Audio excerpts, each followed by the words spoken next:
Praise the lord.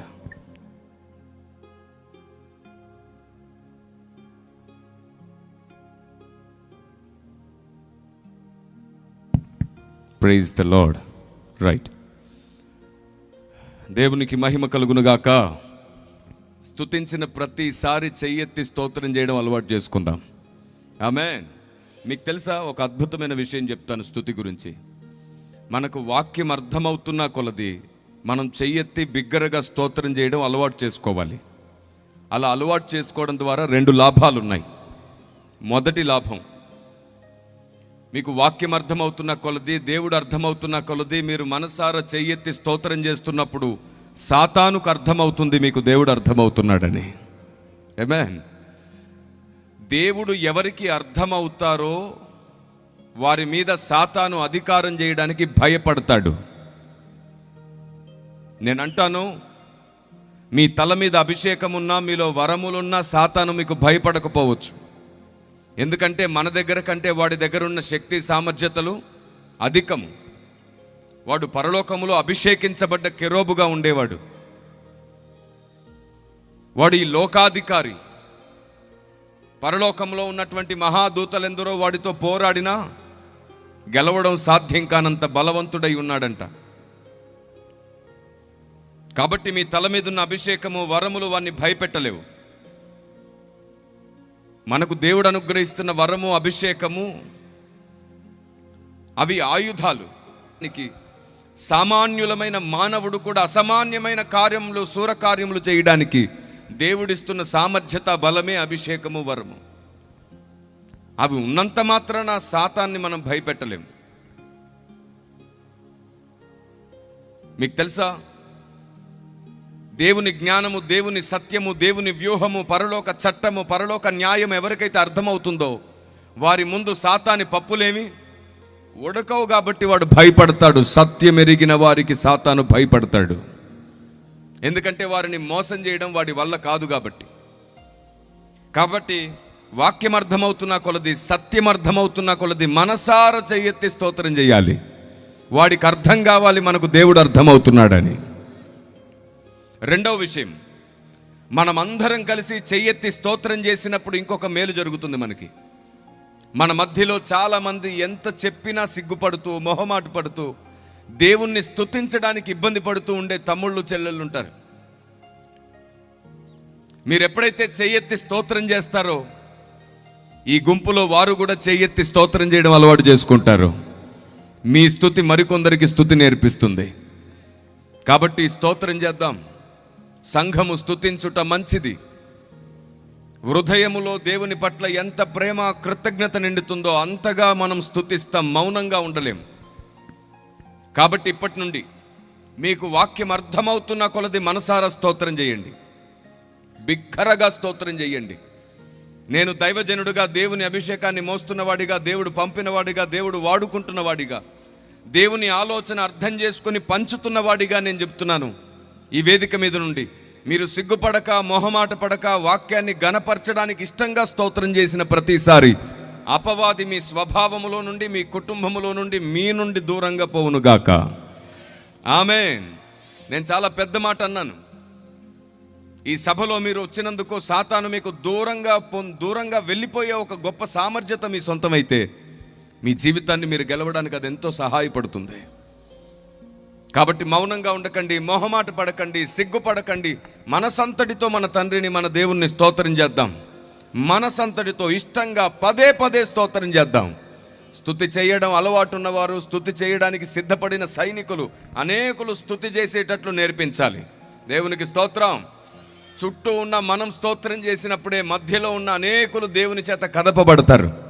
దేవునికి మహిమ కలుగును గాక. ఈ ప్రాంతంలో ఉన్నటువంటి వ్యతిరేకత, ఈ ప్రాంతంలో ఉన్న అవగాహన లోపం, ఈ ప్రాంతంలో ఉన్న విభేదాలు, శత్రుత్వాలు అన్నింటినీ దేవుని జ్ఞానము ఏలునుగాక. అన్నింటినీ దేవుని సత్యము విడుదల ప్రకటించి స్థిరపరచునుగాక. ఆయన సత్యము స్వాతంత్రాన్ని ఇస్తుందంట. కాబట్టి సమాజానికి కొన్ని అర్థం కావాలి, సంఘానికి కొన్ని అర్థం కావాలి.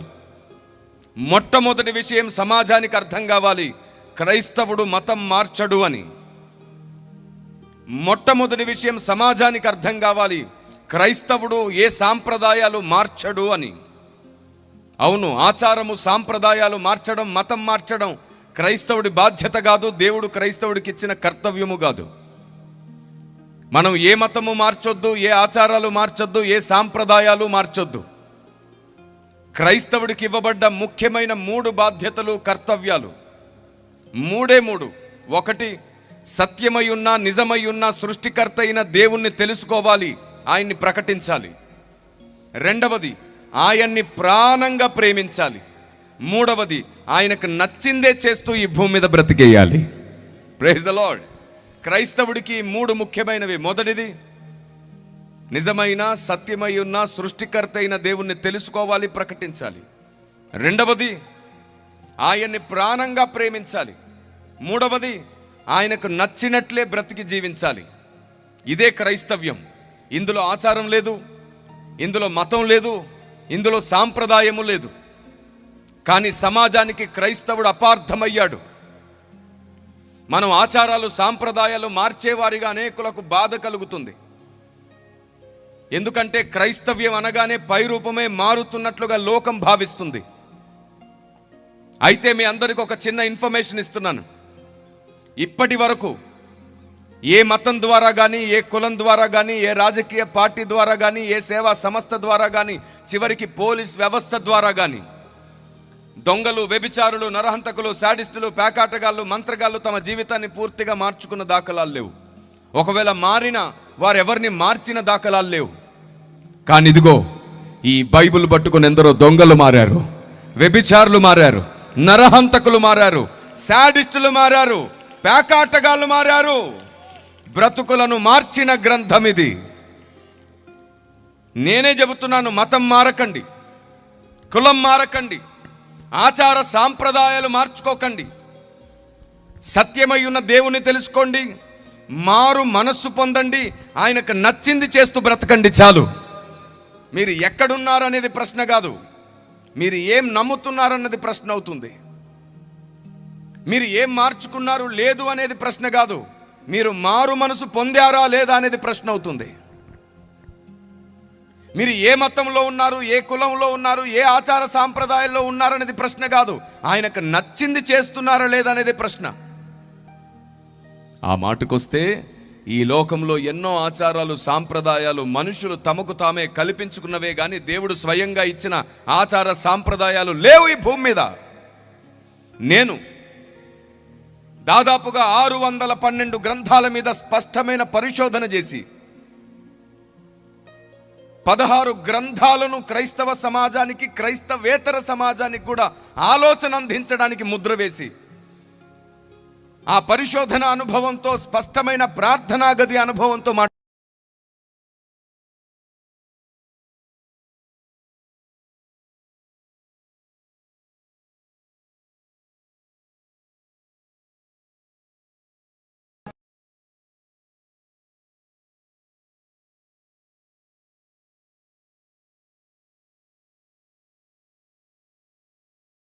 తెలుసుకోండి. చనిపోయేలోపు ఆయన్ని ప్రేమించండి, ఆయన్ని హత్తుకోండి, ఆయనకి నచ్చినట్లు బ్రతకండి.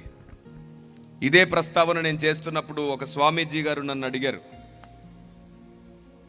కిరణ్ పాల్ గారు, దేవుడు అంటే ఎవరండి?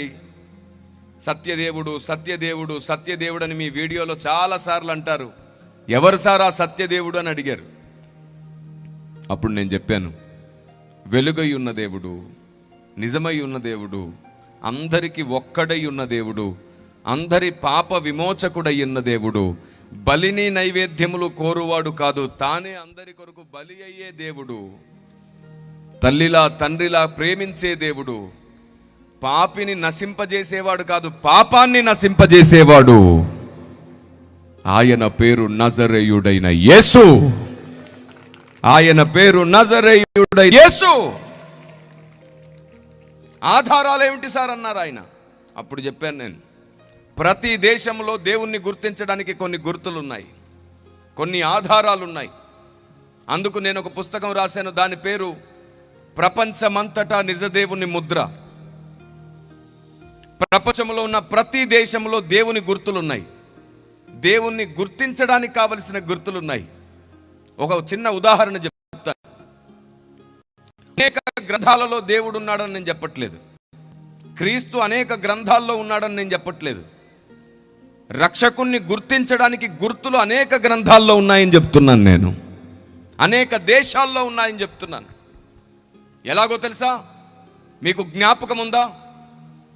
యేసు ప్రభు ఈ లోకాన జన్మించినప్పుడు ఆయన్ని వెతుక్కుంటూ తూర్పు దేశపు జ్ఞానులు వచ్చారు. ఏం చూస్తూ వెతుక్కుంటూ వచ్చారు? నక్షత్రం. మీకు తెలుసా? ఎవరు వెళ్ళి వారికి చెప్పలేదు. వారి గ్రంథాలలోనే నక్షత్రం గురించి ఉంది. దాని పేరు జెండ్ అవెస్తా. జెండ్ అవెస్తా అనే గ్రంథంలో వారి పితరులు రాసుకున్నారు. పిల్లలారా, మనం అందరం ఒకప్పుడు భూమికి మధ్యలో నివసించేవారమంట. అక్కడ నుండి దేవుడు చెదరగొట్టాడంట. అలా ఓ గుంపు వచ్చి ఇక్కడ మనం నివాసం చేస్తున్నాం. అయితే ఆ సర్వోన్నతుడని దేవుణ్ణి గుర్తించడానికి దేవుడు కొన్ని గుర్తులు ఇచ్చాడు. ఆయన ఈ లోకంలో జన్మించినప్పుడు ఆయనతో పాటు ఆయన నక్షత్రం కూడా జన్మిస్తుందంట. ఆ నక్షత్రమే మిమ్మల్ని ఆయన దగ్గరికి నడిపిస్తుందంట. ఆకాశములో ఎన్ని నెలలైనా ఎన్ని సంవత్సరాలైనా సరే ఆ నక్షత్రం మీరు ఆయన్ని వెతికే వరకు, గుర్తించే వరకు నిలకడగా ఉంటుందంట. అలాంటి ఓ నక్షత్రం మీరు కనిపెట్టి చూడండి అని ఆ పెద్దలు వారి గ్రంథాల్లో రాసుకున్నారు. అందుకని వారు తమ పిల్లలు తరతరాలు నక్షత్రాన్ని వెతుకుతూ వచ్చారు. ఏ నక్షత్రమైన నెలకు 2 నెలలకు మారిపోతూ వచ్చింది. కానీ ఒక నక్షత్రం మాత్రం నెలకు మారలేదు, 6 నెలలకు మారలేదు, సంవత్సరానికి మారలేదు. ఆ నక్షత్రం అలాగే నిలకడగా ఉంది. వారు వెతుక్కుంటూ ఆయన్ని చేరుకున్నారు. అందుకే తూర్పు దేశపు జ్ఞానులు యేసు ప్రభుని చూడ్డానికి వచ్చే సమయానికి యేసు ప్రభుకు 2 సంవత్సరాల వయసు ఉంది. మనం అందరం నమ్ముతాం ఏమిటంటే ఆ పశువుల పాక దగ్గరే తూర్పు దేశపు జ్ఞానులు కూడా వచ్చేసారని. కానీ నిజం అది కాదు. జ్ఞానులు వచ్చే సమయానికి యేసయ్య పశువుల పాకలో కాదు ఉన్నది, ఇంటిలో ఉన్నాడంట. వారు ఇంటిలోనికి వచ్చి అని రాయబడింది. కాబట్టి ఆయనకు అప్పటికే 2 సంవత్సరాల వయసు కాబట్టే జ్ఞానులు వచ్చిన కాలాన్ని లెక్కించినటువంటి రాజు ఏం చేశాడు? 2 సంవత్సరాల పిల్లల్ని చంపేయమంటాడు. ఇప్పుడు చెప్పండి, ఈ జ్ఞానులు నక్షత్రాన్ని వెతుక్కుంటూ యేసు ప్రభు దగ్గరకు వచ్చారు కదా. సేమ్ అలాగే ప్రతి దేశం ఆయన్ని వెతుక్కుంటూ వచ్చేటట్లు కొన్ని గుర్తులు దేవుడు ప్రతి దేశానికి ఇచ్చాడు. ఆమేన్. భూమికి మధ్యలో నుండి ప్రజలని వేరు చేయడం మాత్రమే కాదు, చెదరగొట్టబడ్డ వారిని తిరిగి ఒకటి చేయడానికి కూడా దేవుడు తన గుర్తులు స్థాపించాడు. ఇల్లు నియమించాడంట. అనేకులు తెలుసుకొనున్నట్లుగా, గుర్తుపట్టున్నట్లుగా దేవుడు పొలిమేరలు నియమించాడంట. దేవుని ప్రజా, ఈ ప్రపంచమంతట నిజ దేవుని ముద్ర అని నేను రాసిన ఈ పుస్తకాన్ని కానీ మీరు చదివితే, మీరు తెలుసుకుంటే, మీరు ఏ దేశానికి వెళ్ళినా ఆ దేశంలో ఉన్నటువంటి విశ్వాసము, ఆ దేశంలో ఉన్నటువంటి గుర్తులను బట్టి మీరు సత్యమును ప్రకటించగలుగుతారు. ఇదిగో ఈ పుస్తకం, ప్రపంచమంతటా నిజ దేవుని ముద్ర. ఎన్నో విస్తారమైన ఆధారాలతో ఈ పుస్తకం మీ కొరకు సిద్ధపడుంది. వెనకాల మీకు బుక్ స్టాల్ కనబడుతుంది. WCM బుక్ స్టాల్ మీకోసం సిద్ధపరిచారు. మీరు వెళ్ళేటప్పుడు తప్పకుండా ఈ పుస్తకాన్ని మీరు సంపాదించుకోండి. ఈ పుస్తకము వలన మీరు అనేక సంగతులను తెలుసుకోగలుగుతారు. ఈ పుస్తకము వలన మీరు ఏ దేశమునకు వెళ్ళినా సరే మీరు క్రీస్తును స్థాపించగలుగుతారు, సత్యమును ప్రకటించగలుగుతారు. అలాంటి స్థిరమైన ఆధారాలతో ఈ పుస్తకం మీ ముందుంది. అంత మాత్రమే కాదు, ఈరోజు క్రైస్తవ్యాన్ని చాలా రకాల ప్రశ్నలు అడుగుతున్నారు. మీరు బొట్టెందుకు పెట్టుకోరు? మీరు కొబ్బరికాయ ఎందుకు విశేషం ఎందుకు చెప్పట్లేదు? మీ కాళ్ళకు అదెందుకు లేదు? మీ చెవులకు ఇవెందుకు లేదు? మీ మెడకు అదెందుకు లేదని చాలా రకరకాల ప్రశ్నలు అడుగుతున్నారు. మీరు ఆ పండుగ ఎందుకు చెయ్యరు? ఈ పండుగ ఎందుకు చెయ్యరు? దీని పేరు సనాతన సత్య పరిరక్షణ. ప్రారంభపు సత్యం, మొదటి సత్యం, ఈ దేశంలో ప్రారంభంలో ఉన్న నిజం ఈ పుస్తకం మీకు ప్రకటిస్తుంది. ఇందులో 600 ప్రశ్నలకు జవాబులు ఉన్నాయి. ప్రతి సేవకునికి, ప్రతి సువార్థికునికి ఇది బలమైన ఆయుధంగా ఉపయోగపడుతుంది. మీరు 100 గ్రంథాలు పరిశోధించేంత అవకాశం మీకు లేకపోవచ్చు. ఆ 100 గ్రంథాల సారం ఇందులో ఉంది. ఈ ఒక్క పుస్తకం కోసం 72 చరిత్ర గ్రంథాలను ఆధారం చేసుకున్నాం మేము. కాబట్టి తప్పకుండా ఈ పుస్తకాలను మీరు సంపాదించుకుంటే మీ ప్రాంతంలో ఎన్నో అపార్థాలను, అభ్యంతరాలను, మీ బంధుమిత్రులు అడిగే ప్రతి ప్రశ్నకు జవాబుగా మీరు నిలబడగలుగుతారు. చివరికి మనం బొట్టెందుకు పెట్టుకోమో మనం చెప్పే జవాబు చెబితే వారే అంటారు మీరు పెట్టుకోకూడదు అని. అలాంటి జవాబులు, అలాంటి సమాధానాలు ఇదిగో ఈ పుస్తకం మీకు నేర్పిస్తుంది. దేవునికి మహిమ కలుగునుగాక. మనం ఎవరిని ఎప్పుడు కించపరచకూడదు, ఎవరిని ఎప్పుడు తోలనాడకూడదు, ఏ మతాన్ని ఏ ఆచారాన్ని సాంప్రదాయాన్ని కాదనకూడదు. కానీ సత్యమేదో ప్రజలందరూ తెలుసుకునేటట్లు మాట్లాడాలి. ఆమేన్. మన మాట ఉప్పు వేసినట్టే ఉండనివ్వండి, కానీ కారం జల్లినట్టు ఉండకపోవడం మంచిది. మీకు అర్థమయ్యేటట్లు ఒక మాట చెప్పి నేను వాక్యంలోనికి వెళ్తాను. నేను ఇంకా వాక్యంలోనికి ప్రవేశించలేదు. క్రీస్తుని ఎరగని వారు లేదా క్రీస్తుని క్రైస్తవ్యాన్ని ద్వేషించేవారు ఒక ఇద్దరు ముగ్గురు ఈ దగ్గరలో అటు ఇటు నడడారుతున్నారన్నమాట. పాపం వాళ్ళకు కొంచెం సువార్త సత్యం అందాలని నేను ప్రారంభించాను. ఆత్మదేవుడు వెంటనే నాకు ఆ విషయం స్పష్టం చేశారు. మీకు తెలుసా, 2 బైకుల మీద వచ్చి 5గురు ఎదురు చూస్తున్నారనమాట. వాళ్ళకు ముందు దేవుడు చెబుతున్నాడు, మీరు వచ్చారని ఆయనకు తెలుసు, నాకు చెప్తున్నాడు. ఈ మాటలు మీరు వింటున్నారు, ఇప్పుడు చెప్పగానే వెళ్తారని కూడా తెలుసు ఆయనకి. కానీ ఆయన మాత్రం మీతోనే వస్తున్నాడు, మీ వెంటే వస్తున్నాడు. ఆయన మిమ్మల్ని విడిచిపెట్టడు. దేవునికి స్తోత్రం కలుగునుగాక. ఆయన తనను ద్వేషించే వారిని కూడా ప్రేమించే దేవుడు. మీరు చెప్పండి, విగ్రహారాధన అనే పదం రాగానే మనం చాలాసార్లు అసహించుకున్నట్లుగా ప్రవర్తిస్తాం. ఆ విగ్రహారాధన చేసే వ్యక్తులనేమో చులకన చేసినట్లుగా ఆలోచిస్తుంటాం. వారు ఏమంటారంటే, మీది మీరు చేసుకోండి, మాది మేము చేసుకుంటాం, మీరు ఎందుకండి మమ్మల్ని బాధ పెడతారు, మీరు ఎందుకండి మీ ప్రసంగ పీఠికల మీద నుంచి విగ్రహారాధన గురించి తప్పుగా మాట్లాడతారు, మీరెందుకండి మీ వేదిక మీద నుంచి మమ్మల్ని దూషిస్తారని అడుగుతూ ఉంటారు. అవును, మనం ఎవరిని దూషించొద్దు, ఎవరిని గురించి మాట్లాడొద్దు. మనం ఒకవేళ సబ్జెక్ట్ పరంగానే మాట్లాడాల్సి వస్తే చర్చిల మీద హారన్ ఆపేస్తే మంచిది. సంఘం మాత్రమే వినే సంగతులు లోకానికి వినిపించకపోవడం మంచిది. ఈరోజు లేదు, గుడ్డెద్దు చేళ్ళలో పడ్డట్టు అందరూ లైవ్లో పెట్టేస్తున్నారు. అందరూ చర్చిలో జరిగే ఆరాధన మొత్తం లైవ్ ఇచ్చేస్తున్నారు. అదేదో గొప్ప అనుకుంటున్నారు. అవే లైవ్లో ప్రతి తప్పును తీసుకొని వాళ్ళు మైలేజ్ చేసుకుంటున్నారు. వాళ్ళు దాన్ని హేళన చేస్తున్నారు, విమర్శిస్తున్నారు, దూషిస్తున్నారు. కరోనా వచ్చింది కదా, అప్పటి నుంచి అందరూ లైవ్లోకి వచ్చేసారు. నేను చెప్తున్నాను, ఎవరు లైవ్లో మాట్లాడాలో తెలుసా? ఎవరు మాట్లాడితే వివాదాలు అణిగిపోతాయో, ఎవరు మాట్లాడితే అపార్థాలు తొలగిపోతాయో, ఎవరు మాట్లాడితే దేవుడు తిరిగి వారికి అర్థమవుతాడో, ఏది మాట్లాడినా సరే దేవుడు అవమానింపబడడో, అలాంటి వారు మాత్రమే లైవ్లో మాట్లాడాలి. Praise the Lord. మిగతా వారు తొందరపడి గొప్పల కోసం మాట్లాడే ప్రయత్నం చేసి దేవుని నామాన్ని అవమానించకూడదు. అందుకే నేను అడుగుతున్నాను, దేవుని సన్నిధిలో ప్రార్థనా గదిలో మోకరించి అడగండి, దేవా వాక్శక్తిని ప్రసాదించు. దేవా, నేను మాట్లాడితే ఉప్పు వేసినట్లు సాత్వికంగా ఉండే కృపనివ్వు. నేను మాట్లాడితే అత్యంత కఠినులు కూడా ఆలోచించి ఎదురాడువాడు కూడా మారు మనసు పొందే కృపనివ్వు. నీవు నా మాటల్లో నిలుచుండు, నీవు నా నోటిలో నీ మాటలుంచు. ఈ మాట మీరు ప్రార్థనా గదిలో మొరపెట్టి చూడండి. ప్రతిరోజు కనీసం ఒక 3-4 గంటలు కేవలం దీనికోసమే అడిగి చూడండి. 1 సంవత్సరం గడిచేలోపు ఆత్మదేవుడు మీ నోటిని వాడుకోవడం ప్రారంభిస్తాడు, మీ ఆలోచన విధానాన్ని వాడుకోవడం ప్రారంభిస్తాడు. నేను 8:30 గంటల పాటు ప్రార్థనా గదిలో గడిపేవాడిని. ప్రభువా, ఎందరో పండితులు జ్ఞానులు ఉన్నటువంటి సమాజం, నేను చిన్నవాణ్ణి, ఏ పరిచర్య చేయుటకు ఎంపిక చేసుకున్నావో నన్ను నాపై దయ చూపించు అని 10 సంవత్సరాలు ప్రతిరోజు 8:30 గంటల ప్రార్థన జీవితాన్ని కాపాడుకున్నాను. 760 గ్రామాలకు పైగా స్వయంగా వెళ్ళి సువార్త చేసే అనుభవాన్ని కృపనిచ్చాడు దేవుడు. పల్లె గ్రామాలు, అడవుల్లోనికి, కొండల్లోనికి కూడా మేము స్వయంగా వెళ్ళాం. అవును, గ్రౌండ్ లెవెల్లో విరిగి నలిగిన తర్వాతే దేవుడు హైట్ లెవెల్లో నిలువబెట్టాడు. దేవునికి స్తోత్రం కలుగునుగాక. విరిగి నలగకుండా దేవుడు ఎవరిని హెచ్చించడు, ఎవరిని వాడుకోడు. ఒకవేళ అలా మనుషులు తమను తాము హెచ్చించుకున్నా ఒకరోజు వారి పని ఆగిపోతుంది. కానీ దేవుడు నిలువబెట్టిన పని ప్రపంచాన్ని వెలిగిస్తూనే ఉంటుంది. దేవుని మనసును ప్రజల హృదయాల్లో నాటుతూనే ఉంటుంది. దేవుని సంతోషించే పని ఈ భూమి మీద జరుగుతూనే ఉంటుంది. యుగాలలో, తరాలలో మరుగు చేయబడ్డ దేవుని ఆలోచన సంఘములో వెలిగించబడుతూనే ఉంటుంది. ఆమేన్. ఆయన ఎంపిక, ఆయన పిలుపు ఎప్పటికీ నిలిచిపోయే పరిచర్యను చూపిస్తుంది. తరతరాలు నిలబడిపోతుంది పరిచర్య. ఈరోజు చాలా పరిచర్యలు మనం చూస్తున్నాం. భక్తులు ఈ లోకంలో మరణించిన ఆ పరిచర్య ఇంకా ఆశీర్వాదంగా ఉంది. అలాంటి ఎన్నో మినిస్ట్రీస్ ఉన్నాయి, ఎన్నో డినామినేషన్లు ఉన్నాయి. ఎందరో మహాభక్తులు ఈ లోకాన్ని విడిచిపోయారు, కానీ వారి తల మీద ఉన్న అభిషేకం ఇంకా పనిచేస్తూనే ఉంది. పరిశుద్ధాత్మదేవుడు వారి ద్వారా జరిగించిన పరిచర్య ఇంకా అనేకులకు ఆశీర్వాదంగా మారుస్తూనే ఉన్నాడు. భక్తులు లేని రోజున కూడా భక్తి సంపూర్ణంగా నెరవేరాలి అంటే దేవుని ఆలోచన విధానంతో మనం ఈ భూమి మీద ప్రయాణం చేయాలి. మీకు చిన్న ఆలోచన పరిచయం చేస్తాను. విగ్రహారాధన విషయంలో మనం ఎంత జాగ్రత్తగా ఉండొచ్చో, అంటే ఎంత మంచిగా ఆలోచించవచ్చో.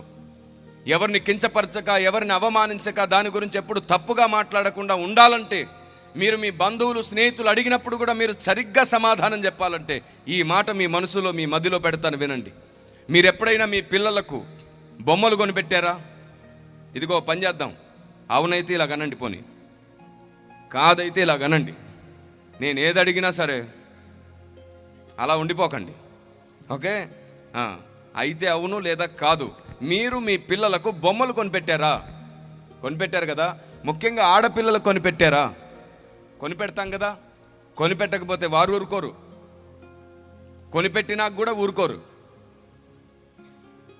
వారు చెప్పింది ఏది చేయకపోయినా ఊరుకోరు. అందుకే నా మట్టుకు నేను అంటాను, కూతుర్లు, చెల్లెళ్ళు, మర్దళ్ళు, భార్యలు రాక్షసులు, ప్రియమైన రాక్షసులు. అనుభవజ్ఞులైన సేవకులకు నేను చెప్పక్కర్లేదు కదా. మన జీవితాల్లో వారు గొప్ప పాత్ర పోషించడమే కాదు, మనల్ని గొప్పగా నడిపిస్తారు కూడా. పెళ్లి ప్రసంగాలు చేస్తున్నప్పుడు చెప్తుంటాను నేను ఇలాంటి గొప్ప సంగతులు. అవును, మీరు రాక్షసులు కాదా?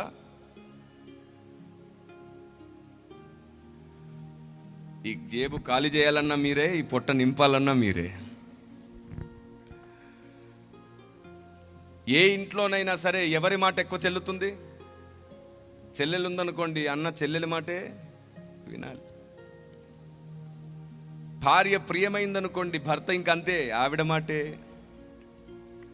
ఇంటిని కట్టే బాధ్యత దేవుడు స్త్రీకి ఇచ్చాడు, పురుషునికి ఇవ్వలేదు. ఎందుకంటే మాకంటే మీరే తెలివైన వారు.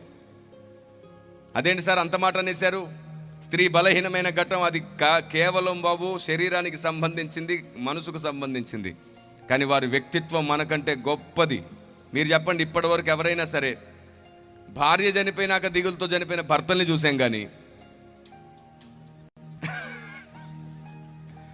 భర్త చనిపోయినాక దిగులుతో చనిపోయిన భార్యల్ని చూపించండి, ఎంతమందిని చూపిస్తారు?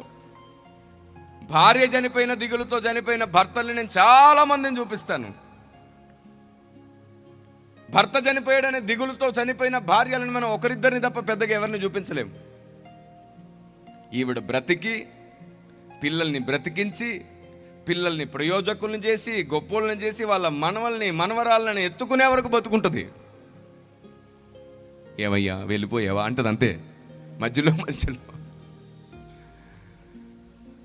కాఫీ డే తెలుసు కదా, మనకు కాఫీ డే షాప్స్ ఉంటాయి. ఆ కాఫీ డే యజమాని అప్పుల పాలైపోయి కట్టలేక చనిపోయాడు ఆత్మహత్య చేసుకొని. కానీ తన భార్య అదే బిజినెస్ని టేక్ ఓవర్ చేసి అప్పు కట్టడమే కాకుండా ప్రపంచవ్యాప్తంగా ఇంకా బ్రాంచులు పెంచేసింది. స్త్రీ తలుచుకుంటే దేశాన్ని కూడా ఏలగలదని నిరూపించేశారు ఆల్రెడీ. Praise the Lord. సంఘ పరిచర్యలో స్త్రీలకు ప్రథమ పాత్ర ఉంది. స్త్రీలు తలుచుకుంటే పరిచర్య నూతనమవుతుంది. దేవునికి స్తోత్రం కలుగునుగాక. కనీసం గర్జించవచ్చు కదా, మీ గురించేగా మాట్లాడాను. పైగా క్వైర్ అంట. మీరు ఒకసారి గట్టిగా స్తోత్రం చేయండి. Praise the lord.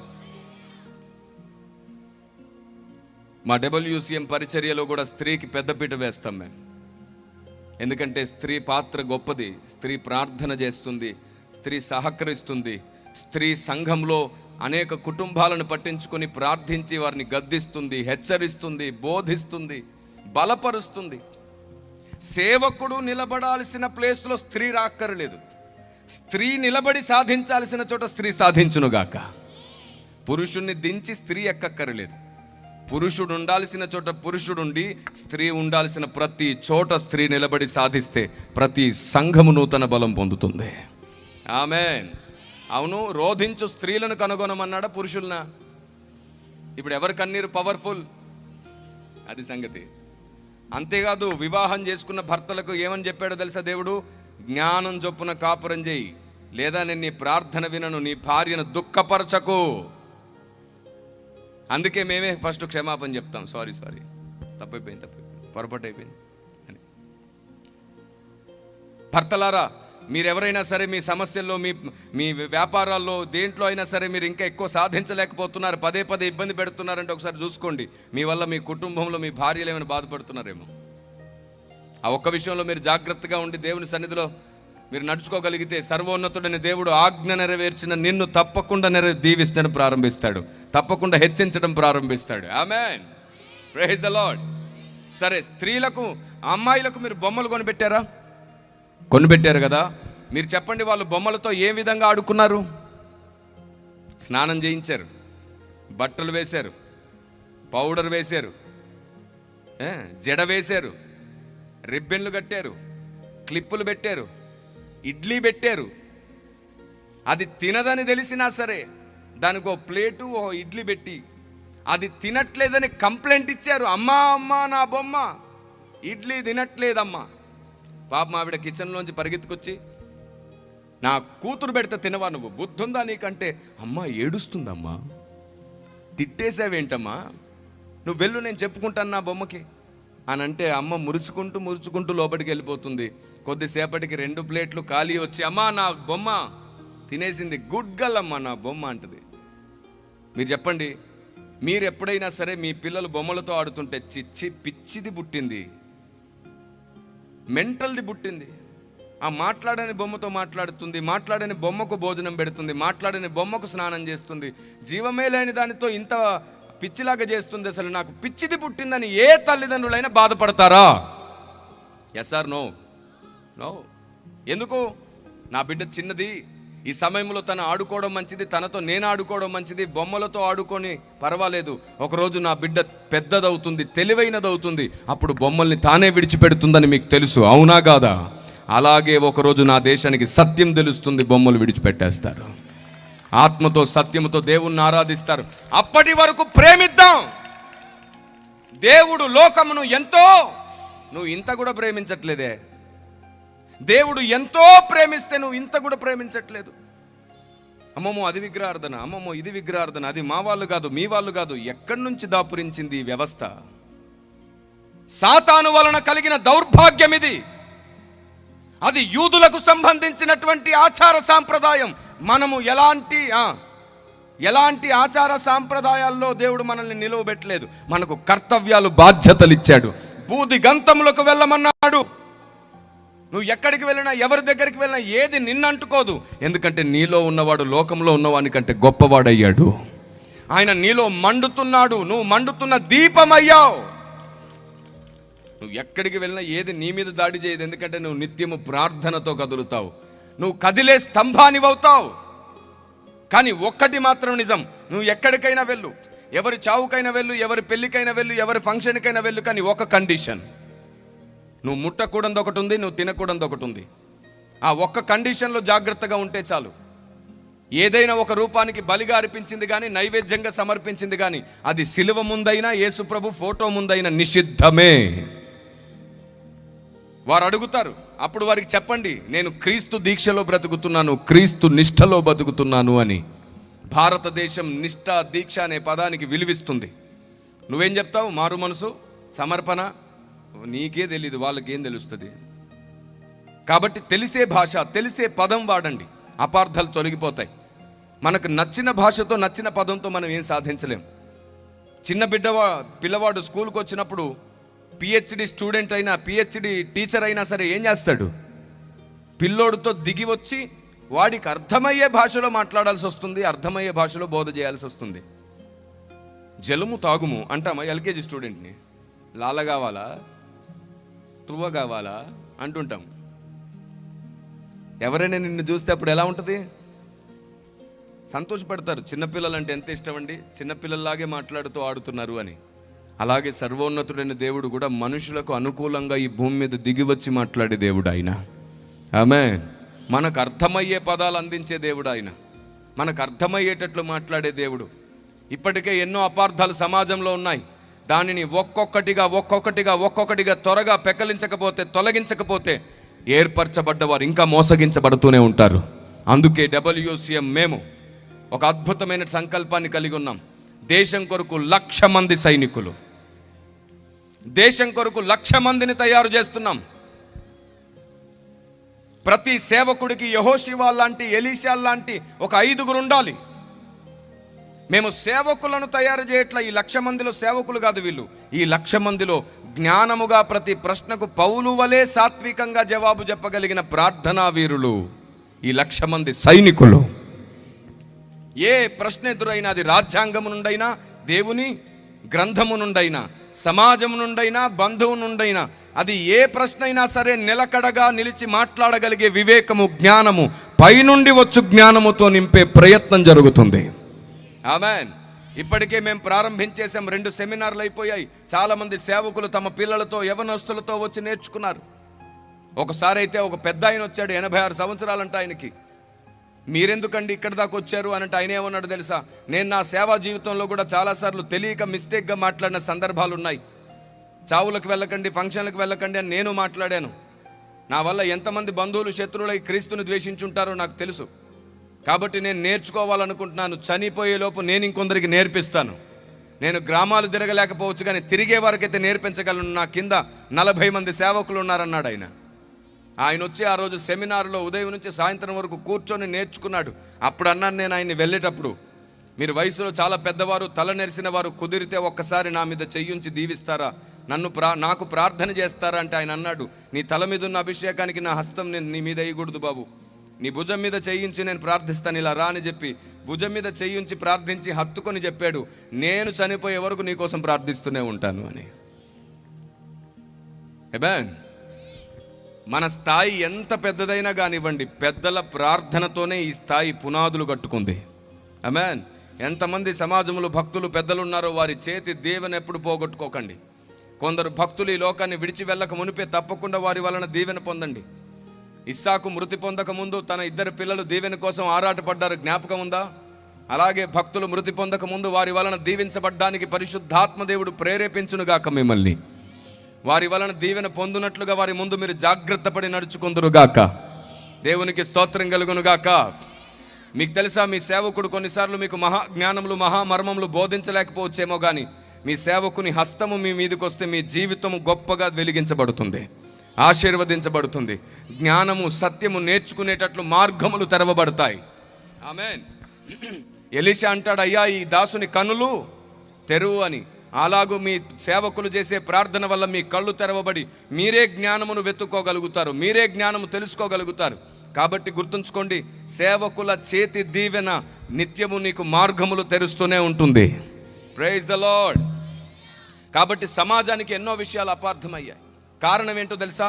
ధర్మ విరోధమైన ఆత్మ. ఈరోజు నేను మీకు పరలోక అనాది చరిత్ర కొంత మీకు అర్థమయ్యేటట్టు చెప్తాను. పరలోక అనాది చరిత్ర ఒకటి ఉండింది, దాని గురించి కూడా సంఘం తెలుసుకోవాలి. ఒక్కొక్కటిగా మీ ముందుంచుతాను, జాగ్రత్తగా వినండి. మీకు తెలుసా, ఈ ప్రపంచం మొత్తం కూడా ధర్మ విరోధమైన ఆత్మ పనిచేస్తుంది. చూడండి ఒకసారి తెస్సలోనికీయులకు రాసిన పత్రిక 2వ పత్రిక, తెస్సలోనికీయులకు రాసిన పత్రిక 2వ పత్రిక 2వ అధ్యాయము 7వ వచనాన్ని మీరు గమనించి చూడండి. ధర్మ విరోధ సంబంధమైన మర్మము ఇప్పటికే క్రియ చేయుచున్నది గాని ఇదివరకు అడ్డగించుచున్నవాడు మధ్య నుండి తీసివేయబడికే అడ్డగించును. ఈ మాట విన్నారా? ధర్మ విరోధ సంబంధమైన మర్మము ఇప్పటికే క్రియ చేస్తుంది. దేవుని ప్రజ, ఈ ధర్మ విరోధమైన ఆత్మ సమాజం మొత్తం పనిచేస్తుంది. ఇలా ధర్మ విరోధమైన ఆత్మ చేత పీడించబడుతున్నప్పుడు ఏం జరుగుతుందో తెలుసా? మంచి చెడ్డగా కనబడుతుంది, చెడేమో మంచిగా కనబడుతుంది, తీపేమో చేదుగా అనిపిస్తుంది, చేదేమో తీపిగా అనిపిస్తుంది. ఈ ధర్మ విరోధమైన ఆత్మ ఈరోజు లోకంలోనే కాదు, సంఘంలో కూడా పనిచేస్తుంది. మళ్ళీ చెప్తున్నాను, ఈ జ్ఞానము మర్చిపోకండి. ధర్మ విరోధమైన ఆత్మ లోకంలోనే కాదు, ఈరోజు సంఘంలో కూడా పనిచేస్తుంది. ఆ రోజు ఇశ్రాయేలు ప్రజల మధ్యలో కూడా పనిచేసింది. అందుకే ప్రవక్తలను కూడా అపార్థం చేసి రాళ్లతో కొట్టి చంపారు. ఈ రోజుకి భక్తులను గుర్తించక దూషించి సేవను అపార్థం చేస్తున్నారు. ధర్మ విరోధమైన ఆత్మ పనిచేస్తుంది. సాక్షాత్తు దేవుడే దిగి వచ్చి సత్యం బోధించినా సరే అంగీకరించలేని అజ్ఞానము ఒకటి సాతాని భూమి మీద నాటిపెట్టాడు. ఆ రోజు పరలోకంలో ఉన్న దేవదూతలనేవాడు తన మాటలతో మాయ చేసి మోసం చేసి తీసుకొని వెళ్ళిపోయాడు. వారికే కుమారుడైన దేవుణ్ణి శత్రువుగా చూపించాడు. కుమారుడైన దేవుణ్ణి అంగీకరించక నమస్కరించక కొందరు దేవదూతలు ఆ పడిపోయిన కెరూబుతో పాటు వెళ్ళిపోయారు. తండ్రిని కూడా ధిక్కరించి వెళ్ళిపోయారు. తండ్రిలో కూడా వారికి అన్యాయం కనబడ్డట్టు చూపించాడు వాడు. తండ్రిలో కూడా పక్షపాత ధోరణి గల తండ్రి అని చూపించాడు వాడు. కొన్ని వందల వేల సంవత్సరాలుగా దేవుణ్ణి తండ్రిని అంటిపట్టుకొని ఉన్న దేవదూతల్లో అనేక భాగము, ఓ పెద్ద భాగము పడిపోయిన కెరూబుతో పాటు వెళ్ళిపోయారు. ఎంత విచిత్రమో చూడండి. పరలోకములో ఉన్న దేవుని ముందున్న దూతలే వాడి మాయ మాటల్లో పడ్డారంటే మనుషులం మనం ఏపాటి వారం. వాడు అందుకే ఏర్పరచబడ్డ వారిని కూడా మోసం చేస్తాడు. వ్యర్థమైనవన్నిటిని పోగేసి అవసరమైన దాన్ని నువ్వు మర్చిపోయేటట్లు చేస్తాడు. అప్పుడు నీకు చేదు మంచిగాను, చేదు తీపిగాను తీపి, చేదుగాను మంచి, చెడుగాను చెడేమో మంచిగాను అనిపిస్తుంది. అప్పుడు నువ్వు సత్యాన్ని అసత్యముగా ప్రకటించి నమ్ముతావు. తెలుసా ఎంత దౌర్భాగ్యమో చూడండి మానవ జీవితం. నరుని హృదయం కేవలం ఎల్లప్పుడూ చెడ్డది. రోమాపత్రికలో ఒక మాట రాయబడి ఉంటుంది, 1వ అధ్యాయం 25వ వచనం. రోమాపత్రిక చూస్తారా? రోమాపత్రిక 1వ అధ్యాయం 25వ వచనం చూడండి. అట్టివారు దేవుని సత్యమును అసత్యమునకు మార్చి సృష్టికర్తకు ప్రతిగా సృష్టమును పూజించి సేవించిరి. చూసారా? సత్యమును అసత్యమునకు మార్చారంట వీళ్ళు. అందుకే అంటాడు 18వ వచనంలో, అదే రోమాపత్రిక 1వ అధ్యాయం 18వ వచనం పైకి వెళ్తే, దుర్నీతి చేత సత్యమును అడ్డగించు సమస్త మనుషుల యొక్క భక్తిహీనత మీద, దుర్నీతి మీదను దేవుని కోపము పరలోకము నుండి బయలుపడబోతుందంట. దేవుని ప్రజా, ఈ మాట విన్నారా? ఈ మాట మీకు అర్థమైందా? పరలోకము నుండి దేవుని కోపం వారి మీదకి వస్తుంది. ఎవరు వీరు అంటే సత్యాన్ని అడ్డగిస్తున్నారంట. ఏది సత్యమో దాన్ని తృణీకరిస్తున్నారంట. మీకు తెలుసా, ఇప్పటికీ మనకు చాలా విషయాలు తెలియక అబద్ధాన్ని కూడా నిజమని నమ్ముతున్నాం. నేను ఒక మాట అడుగుతాను, నాకు చెప్పండి. పడిపోయిన కెరూబు ఉన్నాడే, పడిపోయిన కెరూబు, ఈ పడిపోయిన కెరూబు ఎవరితో తనను తాను సమానునిగా చేసుకోవాలనుకున్నాడు? తండ్రితోనా కుమారునితోనా? మనం అందరం తండ్రితోనే అంటాం, కానీ మీరు మర్చిపోయారు, వాడికి కూడా తెలుసు తండ్రితో సమానంగా ఉండడం సాధ్యం కాదని. వాడు అసలు తండ్రి దగ్గరికే వెళ్ళలేడు, ఎందుకంటే ఆయన సమీపింపరాని తేజస్సులో ఉంటాడు. ఆ వెలుగును తట్టుకోలేక రెక్కలతో ముఖమును కప్పుకొని స్తోత్రం చేసేవాడు, వెలుగునే చూడలేని వాడు వెలుగులో ఉన్న ఆయన దగ్గరికి వెళ్ళగలడా? పడిపోయిన కెరూబు తండ్రితో సమానంగా ఉండాలనుకోలేదు, కుమారునితో సమానంగా ఉండాలనుకున్నాడు. అది కాదు కిరణ్ పాల్ గారు, మహోన్నతునితో నన్ను నేను సమానునిగా చేసుకొందును అనుకున్నాడు కదా. అవును, మహోన్నతుడంటే కుమారుడే. మహోన్నతుడంటే తండ్రి కాదు. సర్వశక్తిమంతుడు అంటే తండ్రి. 91వ కీర్తన మొదటి మాట మీరు గమనిస్తే అక్కడ చాలా స్పష్టంగా ఈ మాట రాయబడింది. మహోన్నతుని చాటున నివసించువాడే సర్వశక్తుని నీడన విశ్రమించువాడు. దేవునికి మహిమ కలుగును గాక. ఆమెన్. కాబట్టి మహోన్నతుని చాటున అంటే ఎవరు ఈ మహోన్నతుడు? కుమారుని చాటుకు మనం వస్తున్నాం, తండ్రి నీడకు మనం వెళ్తున్నాం. దేవునికి మహిమ కలుగును గాక. కాబట్టి ఆ పడిపోయిన కెరూబు తండ్రితో సమానంగా ఉండాలనుకోలేదు, కుమారునితో సమానంగా ఉండాలనుకున్నాడు. కుమారునితో సమానంగా ఉండాలనుకున్నాడు. మీకు ఒక గొప్ప విషయం చెప్తాను, మీరు వాక్యాన్ని బాగా అర్థం చేసుకోవడానికి వీలుగా. పరలోకం మీద కూడా ఆకాశము మేఘాలు ఉంటాయి, తెలుసా మీకు? హలో, పరలోకం ఉంది కదా, పరలోకం పైన కూడా మేఘాలు ఉన్నాయి. పరలోకం పైన కూడా ఆకాశం ఉంది. అదేంటి సార్, పరలోకంలో మేఘం ఎందుకు? పరలోకం పైన ఆకాశం ఎందుకు? వర్షము మంచు ఏమైనా కురుస్తుందా? అవును, ఎప్పుడైనా మీరు ఈ వచనం చదివారా? ఆ పడిపోయిన కెరూబు మాట్లాడుతూ అంటాడు, పరలోకంలో ఉన్నప్పుడు నేను మేఘమండలముల మీదికి ఎక్కుదును అన్నాడా? మహోన్నతునితో నన్ను నేను సమానునిగా. ఇప్పుడు పరలోకం మీద ఏమున్నాయి? మేఘమండలాలు ఉన్నాయి. ఇంకా ఎందుకంటే మహోన్నతుడు మహాపర్వతం మీద కూర్చొని ఉన్నాడు. అది పరిశుద్ధ పర్వతము. నీ పరిశుద్ధ పర్వతము మీద గుడారం ఉన్నది, అక్కడ అతిథిగా ఉండదగిన వాడు ఎవడు అని అడుగుతున్నాడు. పరలోకం మీద ఇంకొక ఆకాశం ఉంది, పరలోకం మీద మేఘం ఉంది. ఇదిగో బైబిల్ సెలవిస్తుంది. ఇలా బైబిల్లో ఉన్న ఎన్నో సంగతులను, ఎన్నో రహస్యాలను మనం స్పష్టంగా గుర్తించి నేర్చుకున్నప్పుడే ఆత్మదేవుడు మిగతా విషయాలు మనకు అర్థమయ్యేటట్లు చేస్తాడు. పరలోకంలో ఉన్నటువంటి అనాది చరిత్ర ఒకటి చెప్తానన్నాను కదా, ఇదిగో వినండి జాగ్రత్తగా. ఒక్కొక్కటి పూసగుచ్చి మీ ముందుంచుతాను, శ్రద్ధగా వినండి. మీకు తెలుసా, యేసు ప్రభువు దేవుడు దేవదూతలందరినీ సృష్టించినప్పుడు యేసు ప్రభువును కూడా దూతలలో ఒక దూతగా ఆయన ఉంచాడు. మహోన్నతుడైనటువంటి క్రీస్తుని కెరూబులలో ఒక కెరూబుగా ఆయన ఉంచాడు. క్రీస్తు కూడా దూతలలో ఒక దూతగా ఉన్న సందర్భం ఉంది. చూడండి, యోబు గ్రంథంలో చాలా స్పష్టంగా ఈ మాట రాయబడింది. మీ పరిశుద్ధ గ్రంథాలు తెరిచి యోబు గ్రంథము 33వ అధ్యాయం 23వ వచనాన్ని గమనించి చూడండి. యోబు గ్రంథం 33వ అధ్యాయం 23వ వచనం. నరులకు యుక్తమైనది ఏదో దానిని వానికి తెలియజేయుటకై వేలాది దూతల్లో గనుడకు ఒకడు. ఏమిటంట? తెలియజేయుటకు వేలాది దూతలలో గనుడగు ఒక్కడు. వానికి మధ్యవర్తి అయి ఉండిన ఎడల, వానికి మధ్యవర్తి అయి ఉండిన ఎడల దేవుడు వాని యందు కరుణ చూపి, ప్రైజ్ ద లార్డ్, వాణ్ణి విమోచిస్తాడు. ఈ వేలాది దూతలలో గనుడెవరు? ఏమండి, ఈ వేలాది దూతలలో గనుడెవరు? క్రీస్తే. అందుకే యేసు ప్రభువు కూడా దూతగా పిలువబడిన సందర్భం బైబిల్ గ్రంథంలో పలుమార్లు మనకు కనబడుతుంది. ఆయన కూడా దూతగా కనబడ్డాడు. ప్రశ్న అడుగుతాను, మోషేకు మండుతున్న పొదలో దర్శనమిచ్చింది ఎవరు? దేవుడా దూతనా? దేవుడే కదా. సరే, ఒకసారి మీరు మీ పరిశుద్ధ గ్రంథాలు తెరిచి చూస్తారా? నిర్గమాకాండము మోషేకు ప్రత్యక్షమై మోషేకు దర్శనమిచ్చింది ఎవరు? ఒకసారి చూద్దామా? ఒకసారి మీరందరూ మీ పరిశుద్ధ గ్రంథాలు తెరిచి 4వ అధ్యాయము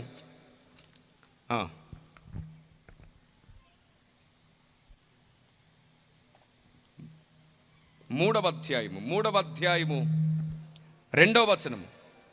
ఒక పొద నడిమిని, నిర్గమాకాండము 3వ అధ్యాయము 2వ వచనము. ఒక పొద నడిమిని అగ్నిజ్వాలలో యెహోవా దూత అతనికి ప్రత్యక్షమయ్యెను. ఎవరు ప్రత్యక్షమయ్యారంట? యెహోవా దూత. అదేంటి సార్, దేవుడని ఇన్నాళ్ళు మనం మాట్లాడుకున్నాం. కంగారు పడద్దు, 4వ వచనంలో ఉంది చూడండి. దానిని చూచుటకు అతడు ఆ తట్టు వచ్చుట యెహోవా చూచెను. దేవుడు ఆ పొద నడిమి నుండి మోషే మోషే అని పిలిచాడు. పైనేమో దూతాన్ రాయబడింది, కిందేమో దేవుడని రాయబడింది. ఇప్పుడు ఏది నిజం అంటే, కుమారుడైన దేవుడు మోషేకు ప్రత్యక్షమై మాట్లాడిన సందర్భం అది. దూతగా పిలువబడిన కుమారుడు. ఎందుకంటే తండ్రి అయిన దేవుడు సమీపింపరాని తేజస్సులోనే ఉన్నారు. ఆయన ఎవరికి కనబడరు, ఆయన ఎవరితో మాట్లాడరు. కుమారుడే ఆయన పక్షాన స్వరమై మాట్లాడుతున్నారు, కుమారుడే ఆయన పక్షాన కనబడుతున్నారు. ఈ మాట సాక్షాత్తు కుమారుడైన దేవుడు మాట్లాడారు. చూడండి, యోహాను సువార్త 1వ అధ్యాయం 18వ వచనంలో ఒకసారి, 5వ అధ్యాయం 37వ వచనంలో మరొకసారి ఈ మాటలు రాయబడ్డాయి. సత్యమైనదేదో దాన్ని నమ్మినప్పుడే మన విశ్వాసంలో నూతన శక్తి ప్రవేశిస్తుంది. అప్పుడే పరలోక రాజ్యం మన కోసం పనిచేస్తుంది. అప్పుడే పరలోక రాజ్య మహిమకు మనం వారసులం అవుతాం. కనుక ఈ సత్యము మీకు అర్థం అవ్వడానికి ప్రకటింపబడుతుంది. యోహాను సువార్త 1వ అధ్యాయము 18వ వచనం. ఎవడునూ ఎప్పుడైనాను దేవుని చూడలేదు. తండ్రి రొమ్మునున్న అద్వితీయ కుమారుడే ఆయనను బయలుపరచెను. దేవునికి మహిమ కలుగును గాక. ఈ మాట విన్నారా? ఎవడును ఎప్పుడును దేవుణ్ణి చూడలేదు, కుమారుడే అందరికి బయలుపరుస్తూ వచ్చాడు. అందుకే అంటాడు, నన్ను చూస్తే తండ్రిని చూసినట్లే, ఎందుకంటే మీరు ఎవ్వరెప్పుడు తండ్రిని చూడలేదంటాడు. ఇదే మాట 5వ అధ్యాయం 37వ వచనంలో కూడా రాయబడి ఉంటుంది. యోహాను సువార్త 5వ అధ్యాయం 37వ వచనం. మరియు నన్ను పంపిన తండ్రియే నన్ను గూర్చి సాక్ష్యమిచ్చుచున్నాడు. మీరు ఏ కాలమందైనను ఆయన స్వరము వినలేదు. ఆయన స్వరూపము చూడలేదు. ఇప్పుడు కొంచెం బైబిల్ తెలిసిన వారు, బైబిల్ చదివిన వారు అంటారు, మోషే ముఖాముఖిగా దేవుణ్ణి చూశాడని ఉంది కదా, నిదానించి చూశాడని ఉంది కదా. నిర్గమకాండం 33వ అధ్యాయం 11వ వచనంలో ఆ మాట ఉంటుంది కదా. చదువుదాం ఒకసారి. నిర్గమకాండం 33వ అధ్యాయం 11వ వచనం. మనుష్యుడు తన స్నేహితునితో మాట్లాడునట్లు యెహోవా మోషేతో ముఖాముఖిగా మాట్లాడుచుండెను. కాబట్టి ఈ వచనాన్ని ఆధారం చేసుకొని యెహోవా మోషేతో ముఖాముఖిగా మాట్లాడాడు కాబట్టి తండ్రే మాట్లాడాడు అనుకున్నాం మనం. అదే అధ్యాయంలో కొంచెం కిందికి రండి, 20వ వచనం చూడండి. నిర్గమకాండం 33వ అధ్యాయం 20వ వచనంలో దేవుడు ఏమంటున్నాడు చూడండి. మరియు ఆయన నువ్వు నా ముఖము చూడజాలవు, నీవు నా ముఖమును చూడజాలవు, ఏ నరుడును నన్ను చూచి బ్రతకుడ, ఏ నరుడు నన్ను చూసి బ్రతకజాలడు. మరి చూసింది ఎవరిని ముఖాముఖిగా? కుమారుడే తండ్రిని అనేకులకు బయలుపరుస్తూ వచ్చాడు. ఎవరు ఇంతవరకు ఏ దేవదూత తండ్రిని చూడలేదు, ఏ మనుషుడు తండ్రిని చూడలేదు. ఆయన సమీపింపరాని తేజస్సులోనే ఉన్నారు. అందరం చూసింది ఎవరినన్నమాట? ఆదాం మొదలుకొని ఇప్పటి వరకు అందరికీ కనబడింది ఎవరన్నమాట? కుమారుడైన దేవుడు. తండ్రి అయిన దేవుని చూడడం ఎవ్వరి తరం కాదు. ఆయన స్వరం విన్నా చచ్చిపోతామంట మనం. అంతటి భయంకరుడైన దేవుడు ఆయన, అంతటి మహాపరిశుద్ధుడైన దేవుడు ఆయన. అందుకే 2 రెక్కలతో ముఖాన్ని కప్పుకొని, 2 రెక్కలతో కాళ్ళను కప్పుకొని, 2 రెక్కలతో స్తుతిస్తూ యెహోవా పరిశుద్ధుడు పరిశుద్ధుడు పరిశుద్ధుడని గాన ప్రతిగానములు చేస్తున్నారు వారు. దేవుని ప్రజా, దేవుని గూర్చిన జ్ఞానము ఎరుగకుండా సంఘం ఎప్పుడు సంపూర్ణ సిద్ధి పొందదు.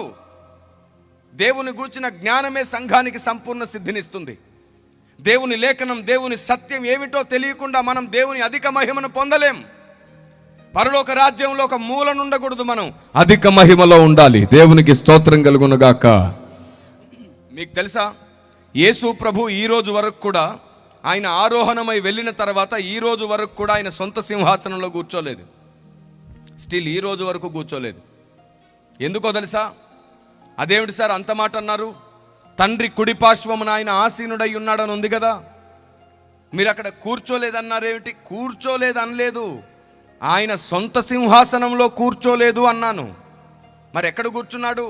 కుడి పక్కనంటే ఆయన సింహాసనం కాదా? కాదు. కుమారుడైన దేవుడు తండ్రి సింహాసనంలో కూర్చున్నాడు, తండ్రి పక్కన. మరి ఆయన సింహాసనంలో ఎప్పుడు కూర్చుంటాడు? మీ కొరకు, నా కొరకు ఆయన ఎదురు చూస్తున్నాడు. మనందరితో కలిసి సింహాసనం ఎక్కాలనుకుంటున్నాడు ఆయన. Praise the Lord. ఈ మాట ఎక్కడుంది బైబిల్లో? అపోస్తుల కార్యము, ప్రకటన గ్రంథం మొదట చూద్దాం. ప్రకటన గ్రంథం 3వ అధ్యాయం 21వ వచనంలో చూద్దాం.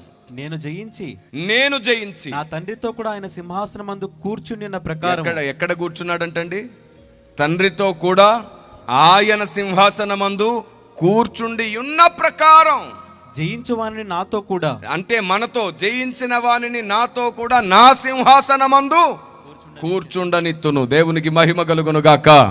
ఇప్పుడు చెప్పండి, యేసు ప్రభు ఆరోహణుడై పరలోకానికి వెళ్ళి ఆయన సొంత సింహాసనంలో కూర్చున్నాడా? తండ్రి సింహాసనంలో కూర్చున్నాడా? తండ్రి సింహాసనంలో కూర్చున్నాడు. మరి ఆయన సింహాసనంలో ఎప్పుడు కూర్చుంటాడంట? మీతో, నాతో. మనము జయించి ఆయనను ఎదుర్కొన్నప్పుడు ఆయన సింహాసనం ఎక్కబోతున్నాడు. దేవునికి స్తోత్రం కలుగునుగాక. నిన్ను నన్ను ఇంత ప్రేమించి, ఇంత రెస్పెక్ట్ ఇచ్చి ఆయన నీతోనే సింహాసనం ఎక్కాలనుకుంటే నువ్వు సింహాసనం ఎక్కడానికి ప్రయత్నం చేయట్లా. పరలోకంలో ఏ మూలనున్నా పర్వాలేదని చెప్పి ఆశీర్వాదాలు, దీవెనల వెంట పరిగెడుతున్నావు. అప్పులు పోవాలి, బాధలు పోవాలి, కష్టాలు పోవాలి, ప్రమోషన్లు రావాలి, ప్రవచనాలు కావాలి, కళలు కావాలని పరిగెడుతున్నావు. ప్రతి వ్యక్తి ప్రార్థన చేసి ఏమైనా కనబడిందా అని అడుగుతున్నారు. మా గురించి దేవుడు ఏం చెప్పాడు అని అడుగుతున్నారు. నేను అన్నాను, దేవుడు ఇంకా ఫోన్ చేయలేదు, ఫోన్ చేసినప్పుడు చెప్తాను. ఒక ఆవిడ వచ్చి అంటుంది, ప్రార్థన చేసిన తర్వాత ఏమైనా కనబడిందా సార్ అంట. నేను అన్నాను, కనబడినాక నేను మీకు ఫోన్ చేస్తాను లేండి అన్నాను. ఇప్పుడేం కనబడలేదా అంట. మేమేమైనా చిలుక పట్టుకొని తిరుగుతున్నామా జోష్యం చెప్పడానికి? సేవకుల దగ్గర ఏమైనా చిలుక పెట్టుందా? మానుకోండి. ఆశీర్వాదాలు, దీవెనల వెంట మీరు పరిగెత్తొద్దు. ఆశీర్వాదాలు, దీవెనలే మీ వెంట పరిగెత్తుకు రావాలి. దేవునికి స్తోత్రం కలుగునుగాక. కృపాక్షేమములు నా వెంట వచ్చునన్న భక్తుని సాక్ష్యం మీ జీవితంలో నెరవేరాలి. అవి మీ వెంట వచ్చునుగాక. మీరు వాటి వెంట పరిగెత్తకండి. మొదట మనం నీతిని, రాజ్యాన్ని వెతుకుదాం. ఆ తర్వాత అన్నీ మనకు అనుగ్రహించబడుతూనే ఉంటాయి. పైనున్న వాటిని వెతకడం మానేశాం. పరలోక జ్ఞానం వెతకడం మానేశాం. భక్తుల జీవిత చరిత్రలు, హెచ్చరికలు, బుద్ధి మాటలు, కుటుంబాల కోసమైనటువంటి జ్ఞానము, భార్యాభర్తలు ఎలా ఉండాలి, అన్నదమ్ములు ఎలా ఉండాలి, చచ్చే వరకు అవే విని విని విని విని చనిపోతున్నాం. రక్షించబడ్డ కొత్తలో వినాల్సినవి, ఆత్మీయ జీవితంలో ఎదుగుదలలో వినాల్సినవి, చచ్చే వరకు కూడా అదే వింటున్నాం. ఏది సభ జరిగినా హెచ్చరికలు, బుద్ధి మాటలతో ముగింపైపోతుంది. వద్దు. పరిశుద్ధాత్మ దేవుడు సత్యము నుండి సర్వసత్యంలోనికి నడిపించాలనుకుంటున్నాడు. ప్రతి సభలో సర్వసత్యము మారుమోగాలి. ప్రతి సభలో దేవుడు చెప్పాలనుకున్న సంగతులే వినబడాలి. ప్రతి సభలో పరిశుద్ధాత్మ దేవుని హృదయం వినబడాలి. ఆమేన్. దేవుని ప్రజా, ఆది కాండము నుండి ప్రకటన గ్రంథం వరకు దేవుడు తన చట్టమును, తన న్యాయమును, తన జ్ఞానమును, తాను పరలోక రహస్యములను దాచిపెట్టాడు. వాటిని తెలుసుకోకుండా కాలయాపన చేస్తూ బ్రతికేయొద్దు. అందుకే మీరు ప్రార్థించినప్పుడు మీకోసం అడగండి, దేవా నీ చిత్తం ఏమిటో, నీ జ్ఞానం ఏమిటో, నీ ఆలోచన ఏమిటో నాకు బోధించమని అడగండి. అప్పుడు మీ చిత్తం ఏమిటో ఆయనే నెరవేర్చడం ప్రారంభిస్తాడు. దేవుని ప్రజా, పరిశుద్ధాత్మ దేవుని హెచ్చరిక గమనించండి. పరలోక రాజ్యంలో స్వబుద్ధితో ఒకడు పనిచేశాడు. ఆయన కుమారుణ్ణి మహోన్నతుడిగా పర్వతం మీద సింహాసనం హెచ్చించి పెడితే, ఆనంద తైలాభిషేకంతో కుమారుణ్ణి హెచ్చిస్తే, దేవదూతలందరిలో కుమారుణ్ణి దూతగా పెట్టి ఆయన తనను తాను తగ్గించుకొని దూతల మధ్యలో నీతిని, న్యాయమును ప్రేమిస్తే, ఆ నీతి న్యాయమును ప్రేమించిన కుమారుడైన దేవుణ్ణి అదే దేవదూతల మధ్యలో పైన హెచ్చించి పెట్టి దేవుడు అన్నాడు, తగ్గించుకున్నవాడే హెచ్చించబడతాడు. మీలో అనేకులు హెచ్చింపబడుతున్నారు. మిమ్మల్ని మీరు హెచ్చుగా చూసుకుంటున్నారు. మిమ్మల్ని మీరు తగ్గించుకోండి. ఇదిగో ఈ నా కుమారుణ్ణి నేను హెచ్చించినట్లు మిమ్మల్ని హెచ్చిస్తాను. అనేకులు ఆశ్చర్యపడ్డాడు. ఈయన మొన్నటి వరకు దూతలలో దూతగా ఉన్నాడు. అవును, ఆయన దూతలలో గనుడుగా ఉన్నాడు. ఆయన నీతిని ప్రేమించాడని ఉంటుంది. మీరు చూడండి ఒకసారి, మీ పరిశుద్ధ గ్రంథాలు తెరిచి చూస్తారా? మీరందరూ కూడా కీర్తనల గ్రంథం 45వ కీర్తన 7వ మాటలో ఉంది చూడండి. కీర్తనల గ్రంథం 45వ కీర్తన 7వ మాట, నీవు నీతిని ప్రేమించి భక్తిహీనతను ద్వేషించుచున్నావు కావున దేవుడు నీ దేవుడే చెలికాండ్ర కంటే హెచ్చగునట్లు నిన్ను ఆనంద తైలముతో అభిషేకించి ఉన్నాడు. ఇదే మాట మరలా రెండవసారి హెబ్రీ పత్రిక 1వ అధ్యాయం 9వ వచనంలో కూడా ఉంటుంది. నీవు నీతిని ప్రేమించితివి, దుర్నీతిని ద్వేషించితివి, అందుచేత దేవుడు నీ దేవుడు నీ తోడి వారి కంటే నేను హెచ్చించినట్లుగా ఆనంద తైలముతో అభిషేకించెను. దుర్నీతి అంటే ఏమిటో తెలుసా అండి? నాకు అది అర్థం కాలేదు కాబట్టి అబద్ధం అని తీర్పు తీర్చడం. సత్యమే కావచ్చు, కానీ మా తాతల నాటి నుంచి మేము విన్నది వేరు, చెప్పింది వేరు, కాబట్టి ఇప్పుడు మేము మార్చుకోం. మా తాతల నాటి నుంచి ఏది నిజమో దాన్నే మేము వెంబడిస్తాం అనుకుంటారు చాలామంది. అది దుర్నీతి. మనుషుల మెప్పు కొరకో, మనుషుల ఘనత కొరకో సత్యాన్ని సమాధి చేయకూడదు. ఉదాహరణకు ఒక విషయం చెప్తాను, మీరు చెప్పండి.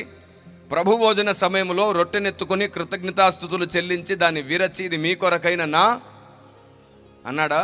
మనమేం చేస్తున్నాం? పైకెత్తుకొని కృతజ్ఞతాస్తుతులు చెల్లించి ఇది శరీరమునకు సాదృశ్యం అనే పదం వాడుతున్నాం. ఆయనేమో శరీరం అన్నాడు, మనం సాదృశ్యం అంటున్నాం, నమ్ముతున్నాం. అలాగే రెండవది, విరవాలి అన్నాడు, పులియని పిండి పొంగని రొట్టె అన్నాడు. మనమేమో బ్రెడ్ తెచ్చుకుంటున్నాం, లేదంటే ఈ మధ్య ఫ్యాషన్ ఒకటి స్టార్ట్ అయింది, బిల్లలు వేపర్ ఒకటి వాడేస్తున్నాం. మరి అంత బద్ధకం ఎందుకు వచ్చిందో నియమంలో నాకు అర్థం కావట్లేదు. ఏమండి, దాన్ని విరిచి ఇది మీ కొరకై నా శరీరము అని అన్నాడు. శరీరమునకు సాదృశ్యం అనొద్దు, విరవడానికి వీలుగా రొట్టెను చపాతీ చేయొద్దు, చింపొద్దు. విరవమన్నాడు, విరవాలంతే. సన్నగా చపాతీ చేసి చింపుతున్నారు, పూరి చింపినట్టు.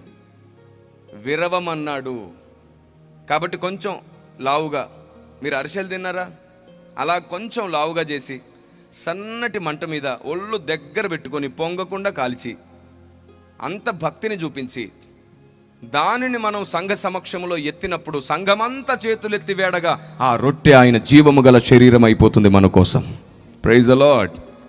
ఆదాము మట్టి ముద్ద శరీరం అయినట్టు ఈ పిండి ముద్ద క్రీస్తు శరీరముగా నిర్ణయించబడుతుంది. మనం స్తోత్రం చేసినా కదా ఆయన శరీరము. అందుకే శరీరమును నమ్మి తిని తాగాలంట. శరీరమని రక్తమని నమ్మి, ఏమని రాయబడింది? శరీరమని రక్తమని నమ్మి. శరీరం లాంటిది, సాదృశ్యం లాంటిది కాదు, శరీరం అని నమ్మాలి. మార్చుకోగలవా? ఈ సత్యం ఈరోజు ఈ వేదిక మీద నుంచి దేవుడు నీతో మాట్లాడుతుంటే మార్చుకోగలవా? దీనికి లాజిక్ అడ్డు పెడతావు చూసావు, అప్పుడు దాన్ని దుర్నీతి అంటారు.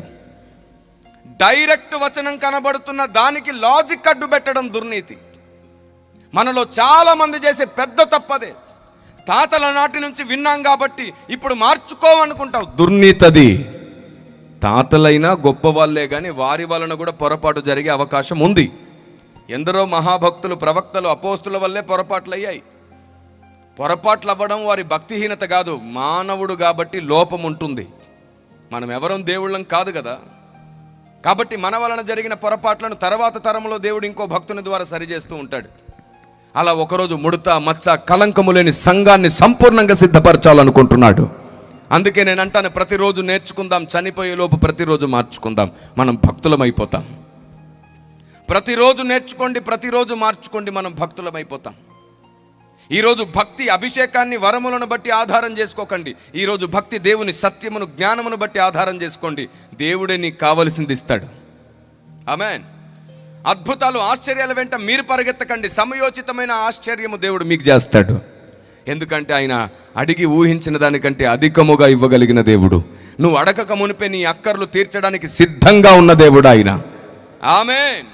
చెయ్యెత్తి చెబుదామా? ఆమేన్. దేవునికి మహిమ కలుగును గాక. దేవుని ప్రజ, ఇలా ఒకటి కాదు, రెండు కాదు, 100 సంగతులున్నాయి. పరలోక రాజ్యానికి మనం వెళ్ళడానికి ముందే నేర్చుకోవలసిన 100 సంగతులున్నాయి. జరిగింది ఏమిటో తెలుసా? కుమారుడైన దేవుణ్ణి తండ్రి దూతలలో ఒక కెరూబుగా ఉంచి పెట్టిన తర్వాత అలా వారి మధ్యలో నీతి న్యాయము లాంటి ఎన్నో సంఘర్షణలు జరిగాయి. వాటి మధ్యలో కుమారుడైన దేవుడు నీతిని ప్రేమించి దుర్నీతిని ద్వేషిస్తూ వచ్చాడు. దానిని బట్టి తండ్రి అతన్ని మహోన్నతునిగా హెచ్చించి పెట్టాడు. ఆ తర్వాత పడిపోయిన కెరూబు వాడితో ఒక గుంపు మొత్తాన్ని ఎత్తుకొని పోయాడు. కుమారుణ్ణి నమస్కరించడానికి ఇష్టపడలేదు. వారికి దేవుడు అనేక సత్యములను దాచిపెట్టాడు. అందుకే బైబిల్ గ్రంథంలో రాయబడింది, ఆయన తన దూతలను నమ్ముటలేదు. ఆయన తన దూతలను నమ్ముటలేదు. వారికి అప్పగించాల్సిన పరిచర్య ఈ భూమి మీద మనుషులమైన మనకు అప్పగించాడు. వారికి బోధించాల్సిన మహాసత్యములను దాచిపెట్టి మనకు బోధించాలనుకుంటున్నాడు. ఒక రోజు రాబోతుంది, మనము బోధ చేస్తే దేవదూతలు వినబోతున్నారు. Praise the lord. ఒక రోజు రాబోతుంది, మనం మాట్లాడితే వారు మౌనంగా కూర్చోబోతున్నారు. ఎఫెసీ పత్రిక చూడండి ఒకసారి, 3వ అధ్యాయం 8-10 వచనాలను మీరు గమనిస్తే, ఎఫెసీ పత్రిక 3వ అధ్యాయం 8-10 వచనాలను మీరు గమనిస్తే, దేవుడు మన ప్రభువైన క్రీస్తు యేసునందు చేసిన నిత్య సంకల్పము చొప్పున పరలోకంలో ప్రధానులకును అధికారులకును, పరలోకంలో ఉన్న ప్రధానులకును అధికారులకును సంఘము ద్వారా తన యొక్క నానా విధమైన జ్ఞానము ఇప్పుడు తెలియబడవని, అంటే మన ద్వారా పరలోకంలో ఉన్న ప్రధానులకు అధికారులకు దేవుడు జ్ఞానం బోధించబోతున్నాడు. నేను అడుగుతున్నాను, ఇన్నాళ్ళు ఏమి నేర్చుకున్నారు వాళ్ళకు బోధించడానికి? రేపో మాపో పరలోకం వెళ్ళే అవకాశం వస్తే పరలోకంలో ఉన్న దూతలకు ఏం చెప్తారు? ఓ దేవదూతలారా, మీకు రూతు గురించి తెలియనా, ఎబ్బేజును గురించి తెలియనా, నయోమిని గురించి తెలియనా, జక్కయ్య గురించి తెలియనా అంటే వాళ్ళు అంటారు, నువ్వు సండే స్కూల్ చెప్తున్నావు, తెలియనా? కష్టపడి భక్తి చేసి రాత్రింబగళ్ళు విరిగి నలిగి ఆత్మీయ జీవితాన్ని కాపాడుకొని పరలోకానికి వెళ్ళి సండే స్కూల్ హెచ్చరికలు కాదు చెప్పేది. నీకు శరీరం ఉన్నట్టు వారికి లేదు, నీకున్నది వారికి లేనప్పుడు వారికి నీవిచ్చే హెచ్చరికలు వర్తించవు. అందుకే రాయబడింది, వారికి దేవుని నానావిధ జ్ఞానం మరుగు చేయబడింది. ఆ దేవుని నానావిధ జ్ఞానాన్ని నీవు నేను మనం అక్కడ బోధ చేయబోతున్నాం. మరి ఇక్కడ ఏం నేర్చుకున్నామని ధైర్యంగా అక్కడ బోధించబోతున్నావు? ఎప్పుడు ప్రాణం పోతుందో తెలియదు. పంతాలు పట్టింపులు ఎందుకు? అనవసరమైనవి పట్టించుకుంటాం మనం, అనవసరమైనవి పట్టించుకుంటాం. ఉదాహరణకు ఒకటి చెప్పనా, నేను కార్ దిగగానే ఓ 20 మంది నా పక్కనే నడుచుకుంటూ వచ్చారు. వాళ్ళు సేవకులు, సువార్థికులు, నా దగ్గర తరిఫీదవుతున్న పిల్లలు, పరిచారకులుగా ఉన్న పిల్లలే. కొందరు ఆలోచించుంటారు, సేవకుడికి ఎందుకండి ఇంతమంది, బాడీగార్డ్లా అని. అనవసరమైన ఆలోచన కొందరికి వస్తుంది. ఎందుకంటే ఆత్మీయ జీవితంలో మరుగుజ్జులు ఎక్కువైపోయారు, ఆలోచన తగ్గిపోయింది. ఇలా ఆలోచించే మొన్న ఒక సువార్త పక్షాన నిలబడి వాదించేవాడిని పోగొట్టుకున్నాం మనం. ఏమిటది? ఎవరుండక్కర్లా, సేవకునికి ఎవరు సపోర్ట్ అక్కర్లా, యెహోవా నా కాపరి. ఇది రాసిన దావీదుకు కూడా తెలుసు, అందుకే దేహ సంరక్షకుల్ని పెట్టుకున్నాడు. మర్చిపోయారా? ఆ మాట రాసిన దావీదుకే దేహ సంరక్షకులు ఉండాల్సి వచ్చింది. ప్రోటోకాల్ అది, నియమం అది. దేవుణ్ణి శోధించేటట్లు నువ్వు శత్రువు ముందుకు వెళ్ళి నిలబడి నాకేమవ్వదు యెహోవా నా కాపరంటే పొడిచిన తర్వాత వాడంటాడు నన్ను క్షమించు దేవుడా అని. దేవుణ్ణి శోధించొద్దు. రెచ్చగొట్టేశారు చాలామంది, సేవకుంతో ఎవరు ఉండక్కర్లా అని. ఆయన కూడా పాపం అందరినీ సంతోషపెట్టడానికి ఏమన్నాడు తెలుసా? బాహిరంగంగానే చెప్తూ వచ్చాడు, నేను ఒంటరిగానే వస్తాను, నాకు ఏ సెక్రటరీ ఉండరు, నేను బైక్ మీదే వస్తాను అని చెప్తే ఇంకా శత్రువులకు దొరికిందే అవకాశం. అవసరానికి మించి తగ్గించుకోవడం తెలివి తక్కువతనం. తగ్గింపు వ్యక్తిత్వంలో, మాటలో ఉంచుకుందాం. కావలసిన జాగ్రత్తల్లో తగ్గకండి. జాగ్రత్తల్లో తగ్గకండి. మొన్న ఒక ఆయనతో, ఒక సేవకునితో చెప్పాను, కొంచెం ఎక్సర్సైజ్ చేయొచ్చు కదా సార్, మీరు వర్కౌట్ చేయండి, మీ శరీరం రోజు రోజుకి పెరిగిపోతుంది అంటే ఆయన ఏమన్నాడు తెలుసా? అల్లరితో కూడిన ఆటపాటలతో నాకు సంబంధం. ఎక్సర్సైజ్ కూడా అల్లరితో కూడా, ఏం చెప్పాలి ఇంకా సమాజానికి? ఎక్సర్సైజ్ కూడా అల్లరితో కూడిన ఆటపాటలు అంట. అల్లరితో కూడిన ఆటపాటలు అంటే గేమ్స్ ఆడడమో, క్రికెట్ ఆడడమో, క్యారమ్ బోర్డ్, ఇవి కాదు. అవి మానవ వికాసానికి ఉపయోగపడేవి. అల్లరితో కూడిన ఆటపాటలను ఆ రోజు భక్తులు దేని గురించి రాశారో తెలుసా? ఆనాటి రోజుల్లో రికార్డింగ్ డ్యాన్స్ చేసేవాళ్ళే మన పెద్దలు, పల్లెల్లో రికార్డింగ్ డ్యాన్స్. అలాంటి పిచ్చి ఆటలు ఉండేవి ఆ దినాల్లో. దాన్ని తాగి తిని అలాంటి రికార్డింగ్ డ్యాన్సులు పెట్టుకునే వాళ్ళు. అప్పుడు దాన్ని అల్లరితో కూడిన ఆటపాటలు అన్నారు. స్కూల్లో జరుగుతున్న మానసిక వికాసానికి సంబంధించినటువంటి గేమ్స్, ఆ ఆటపాటలు, అవి కాదు అల్లరి. మర్చిపోకండి. ప్రతిదాన్ని ఒకచోటే కట్టేసి పెట్టకండి. ఒక ఆయన ఏమన్నాడు తెలుసా? న్యూస్ పేపర్ చదవడం కూడా పాపమేనంట. న్యూస్ పేపరు ఎందుకు అని అడిగాను నేను. అవి లోక వార్తలు ఉంటాయంట, యెషయా గ్రంథంలో ఉంది కదా, చదవద్దని అన్నాడు. ఎంత మహానుభావులు భూమి మీదకి వచ్చారంటే, ఎంత మహానుభావులు అంటే, ఆ పడిపోయిన కెరూబు కంటే వీళ్ళు తాతలు. అన్ని పిచ్చి లాజిక్లు అనమాట. నాకు తెలిసి డిఎల్ మూడీ గారు ఎవరో మహాభక్తుడు పెద్ద ఆయన అన్నాడు, ప్రతి సువార్థికుడు, బిల్లీ గ్రహం గారా, ప్రతి సువార్థికుడు, ప్రతి సేవకుడు ఒక చేత్తో న్యూస్ పేపర్, ఇంకో చేత్తో బైబిల్ పట్టుకొని ఉండాలి అని అన్నాడంట. ఒక ఆయన అడిగాడు, న్యూస్ పేపర్ ఎందుకంటే సమాజంలో ఏం జరుగుతుందో తెలిస్తేనే ఇక ముందు నువ్వేం చెప్పాలో నీకు తెలుస్తుంది అని అన్నాడంట ఆయన. సమాజం ఎటుపోతుందో తెలిస్తే సమాజపు నాడిని బట్టి మోకరించడం తెలుస్తుంది అన్నాడు ఆయన. బిల్లీ గ్రహం గారంట. Praise the lord. దేవుని ప్రజా, కాబట్టి అధిక నీతిమంతులు అవ్వకండి. మనం ఈ లోకంలో అంధకార జీవితాన్ని జీవిస్తున్నామని కాదు, అంధకారంలో ఉండి వెలుగుగా జీవిస్తున్నాం, అంధకారాన్ని తరిమి కొట్టడానికి. Praise the lord. అసలు మనకు వెలుగును గూర్చి, అంధకారం గూర్చిన జ్ఞానమే లేకపోయింది. మీరు చెప్పండి, దేవుడు వెలుగులో ఉంటాడా, చీకట్లో ఉంటాడా? వెలుగులో ఉంటాడు, దేవుడే వెలుగై ఉంటాడు. అంతా బాగుంది. సొలొమోనుతో ఏదో అన్నాడే, గాఢ అంధకారమందు నివాసము చేయువాడని యెహోవా సెలవిస్తున్నాడు. వెలుగై ఉన్న దేవుడు, వెలుగులో ఉండే దేవుడు గాఢ అంధకారంలో ఏం చేస్తున్నాడు? అయిపోయింది. అది మాత్రం తెలియదు మనకి. గాఢ అంధకారంలో ఏం చేస్తున్నాడో తెలియదు, ఎందుకున్నాడో తెలియదు. ఇలా ఒకటి కాదు, రెండు కాదు, రేపు తెల్లవారే వరకు వందల వేల ప్రశ్నలకు ఇప్పటికీ మనకు జవాబు తెలియదు. పరలోకంలో ఆకలి దప్పులు ఉండవు అని మనం బైబిల్ ప్రకారంగా నమ్ముతున్నాం, ప్రకటన గ్రంథంలో ఉంది, అదే సత్యం. కానీ దేవదూతల ఆహారం పరలోకంలో ఎందుకు ఉందో మనకు తెలియదు. ఆకలి దప్పులు లేని రాజ్యంలో దేవదూతల ఆహారం ఎందుకు ఉందో అంటే ఏం చెప్పట్లేదు. ఆకలి దప్పులు లేని అదే రాజ్యంలో అక్కడ పెండ్లి విందు జరగబోతుంది సంఘానికి, క్రీస్తుకు వివాహమైనప్పుడు. అది ఎందుకు జరుగుతుంది ఆకలి దప్పులు లేని రాజ్యంలో? జయించిన వానికి జీవవృక్ష ఫలముల భోజనం ఉందంట అక్కడ. ఆకలి దప్పులు లేని రాజ్యంలో ద్రాక్షారసము తాగనిత్తనన్నాడే. ఎందుకున్నాయి అవన్నీ తెలియదు. అందుకే నేను చెప్తున్నాను, ఆత్మీయ జీవితం అంటే ప్రార్థన చేయడం, నీతిగా ఉండడం, పరిశుద్ధంగా ఉండడం, సంఘంలో ఉండడం, క్రమశిక్షణతో ఉండడం మాత్రమే కాదు అన్నాను. అవి కాదు అనలేదు, అవి మాత్రమే కాదు. వాటితో పాటు దేవుని సత్యము, దేవుని న్యాయం, పరలోక జ్ఞానం, పరలోక చట్టం, ఆత్మదేవుని చేత నడిపించబడ్డం ముఖ్యం. ఎందరు ఆయన ఆత్మదేవుని చేత నడిపించబడుదురో వారందరూ ఆయన కుమారులు. ఆమేన్. ఆ రోజు ఏ ధర్మ విరోధమైన ఆత్మ అనేక వందల వేల కోట్ల దేవదూతల్ని తన వైపు లాజిక్ మాట్లాడి లాక్కెళ్ళిపోయిందో, ఈరోజు వాక్యంలో కనబడుతున్నా సరే సత్యం నమ్మలేక కొందరు పెద్దరికంతో, కొందరేమో డినామినేషన్లతో, కొందరేమో సిద్ధాంతాలతో అది మనది కాదు, ఇది మనది కాదని చెప్పి దేవుని సత్యాన్ని కూడా పక్కన పెట్టేస్తున్నారు. జాగ్రత్త. రేపే చనిపోయినా దీని గురించి లెక్క అప్పజెప్పుకునే విషయంలో భారీగా మూల్యం చెల్లించాల్సి వస్తుంది. ఏది సత్యమో దానికి తలవంచుదాం. డినామినేషన్ భేదం లేకుండా సత్యాన్ని స్థాపన చేద్దాం. దేవునికి స్తోత్రం కలుగునుగాక. మన మినిస్ట్రీస్ మనకే ఉంటాయి, మన డినామినేషన్స్ మనకే ఉంటాయి, కానీ సత్యం అందరికీ ఒక్కటై ఉండాలి. ఎఫెసీ పత్రిక 4వ అధ్యాయం 11వ వచనాన్ని మీరు ఎప్పుడైనా గమనించారా?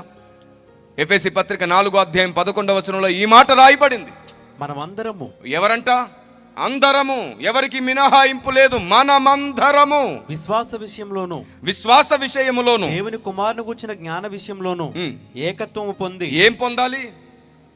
విశ్వాస విషయములోను దేవుని కుమారుని గురించిన జ్ఞాన విషయంలోను ఏకత్వం పొందాలి. ఏకత్వము పొంది సంపూర్ణ పురుషుల మగు వరకు అనగా క్రీస్తునకు కలిగిన సంపూర్ణతకు సమానమైన సంపూర్ణత గలవార మగు వరకు ఆయన ఈలాగు నియమించెను. మనమందరం ఏక విశ్వాసంలోనికి రావాలి, అందరం ఒక్క విశ్వాసంలోనికి రావాలి. కుమారుని గుర్చిన జ్ఞాన విషయంలో ఏకత్వం పొందాలి. చనిపోకముందే సత్యం ఏదో తెలుసుకోవాలి. అవును, మిమ్మల్ని అందరిని అడగడానికి ఒక మాట అడుగుతున్నాను. ఈ మధ్య ప్రతి సభలో అడుగుతున్నాను ఈ ప్రశ్న, ఎందుకంటే చిన్నదైనా సరే ఎక్కువ ఆలోచింపజేస్తుందని. మీరు చెప్పండి ఒకసారి, ఆదాము అవ్వల్ని దేవుడు సృష్టించి ఎక్కడ పెట్టాడు? ఏ తోట అది? కొంచెం గట్టిగా ప్లీజ్. మీకు తెలుసా అసలు దేవుడు ఆ తోటకి ఏదైనా పేరే పెట్టలేదు. ఆ తోటకి ఏదైనా పేరు లేదు అసలు. మనం పొరపాటుగా దాన్ని ఏదైనా తోట అంటున్నాం, కానీ వాస్తవానికి అసలు ఆ తోటకు ఏదైనా పేరే లేదు. అదేంటి సార్ అంత మాట అన్నారు? తాతల నాటి నుంచి అందరం ఏదేను అంటుంటే మధ్యలో కొత్తగా ఏంటి? కొత్తది కాదు, నేను చెప్పేది పాతదే. మనకు కొంచెం కొత్త రోత అయిపోయింది కదా, ఈ వింతలో పడిపోయి ఉన్నాం. ఆదికాండం 2వ అధ్యాయం 8వ వచనంలో ప్రారంభం గురించే రాయబడిన విషయం చూడండి. దేవుడైన యెహోవా, ఎవరంట? దేవుడైన యెహోవా తూర్పున ఏదేనులో ఒక తోట వేసి. తోట ఎక్కడేశాడు? తోట ఎక్కడేశాడు? ఇప్పుడు తోట పేరేమిటి? తోట ఉన్నది ఏదేనులో, తోట పేరు ఏదేను కాదు. తోట ఉన్నది ఏదేనులో, తోట పేరు ఏదేను కాదు. ఏదేనులోని తోట అనడం కొంచెం కష్టమని ఏదేను తోట అయింది అది. వాస్తవానికి ఏదేను అనేది పెద్ద అరణ్యం. ఏదేను చాలా పెద్ద అడవి. ఎంత పెద్ద అడవి అంటే 4 నదులు అందులో ప్రవాహం చేసే అంత పెద్ద అడవి ఏదేను. అంతెందుకండి, మనం చాలాసార్లు పెళ్లి పాటలు పాడతామే, ఏదేను వనములో, అప్పుడు మాత్రం వనం, మాట్లాడేటప్పుడేమో తోట. ఏదేను అనేది వనం, తోట కాదు. ఇలా మనం చిన్న విషయాలే విన్నవి అలా ఉంచేసుకున్నాం, పరిశీలించడం మానేశాం. ఇప్పుడు అర్థమైందా? ఇలా విన్నవారు విన్నట్టుగానే ఉండిపోతున్నారు. అందుకే మీరు వినువారు మాత్రమై ఉండక పరిశీలించేవారు అయ్యవ్వండి. అప్పుడు దేవుడు మిమ్మల్ని సత్యంలోనికి నడిపిస్తాడు. దేవునికి స్తోత్రం. మీకు ఆసక్తి లేకపోతే దేవుడు సత్యంలోనికి నడపడు. ప్రభువా, నీ గ్రంథంలో ఆశ్చర్యమైన సంగతులు చూచినట్లు మా కన్నులు అడిగి చూడండి, ఆయన మిమ్మల్ని సర్వసత్యంలోనికి నడిపించడం ప్రారంభిస్తాడు. ఈ సభ ద్వారా దేవుడు మీతో మాట్లాడుతున్నాడు. కన్నులు వెలగాలి. మీరు కన్నులు తెరవబడ్డవారు మాత్రమే గాని కన్నులు వెలిగించబడ్డవారు కారు. చాలా పెద్ద డిఫరెన్స్ ఉంది ఇక్కడ. కన్నులు తెరవబడితే క్రీస్తే దేవుడు అని తెలుసుకున్నాం. కన్నులు వెలిగించబడితే వాక్యంలో ఉన్న వెలుగుతో నింపబడతాం, పరలోక జ్ఞానంతో నింపబడతాం. దేవునికి స్తోత్రం కలుగునుగాక. వెలిగింపబడ్డ కళ్ళతో మాత్రమే మనం ఆయన జ్ఞానాన్ని చూడగలుగుతాం, ఆయన దాచిన సంగతులను చూడగలుగుతాం. కొలస్సీ పత్రిక 1:25 పౌలు అన్నట్టుగా యుగములలో తరములలో మరుగు చేయబడ్డ మర్మములు ఉన్నాయంట. యుగములలో తరములలో మరుగు చేయబడ్డ మర్మములు ఉన్నాయి. నువ్వు చనిపోకముందే తెలుసుకోవలసిన సంగతులు ఇవన్నీ. ఏ రోజైతే మీరు దేవుని జ్ఞానముతో, దేవుని సత్యముతో, దేవుని మర్మంతో నింపబడతారో ఆ రోజు ఒకవేళ మీరు చనిపోయినా సరే మీ స్థాయి పరలోకంలో పెంచబడుతుందే కానీ తగ్గదు. ఎందుకంటే వాక్యమును దేవుడు అన్ని నామముల కంటే పైన పెట్టాడంట. మీకు తెలుసా ఈరోజు ఆయనకి ఎన్ని నామములు ఉన్నాయో అన్ని నామముల కంటే పైగానే వాక్యం ఉంది.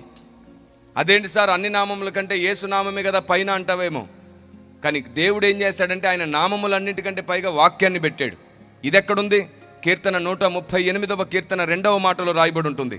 కీర్తన 138వ కీర్తన 2వ మాట వినండి ఒకసారి. నీ పరిశుద్ధాలయము తట్టు నేను నమస్కారం నీ పరిశుద్ధాలయము తట్టు నేను నమస్కారము చేయుచున్నాను. నీ నామమంతటి కంటే నీవిచ్చిన వాక్యమును నువ్వు గొప్ప చేసి ఉన్నావు. నామమంతటి కంటే వాక్యము గొప్ప చేయబడి ఉన్నది.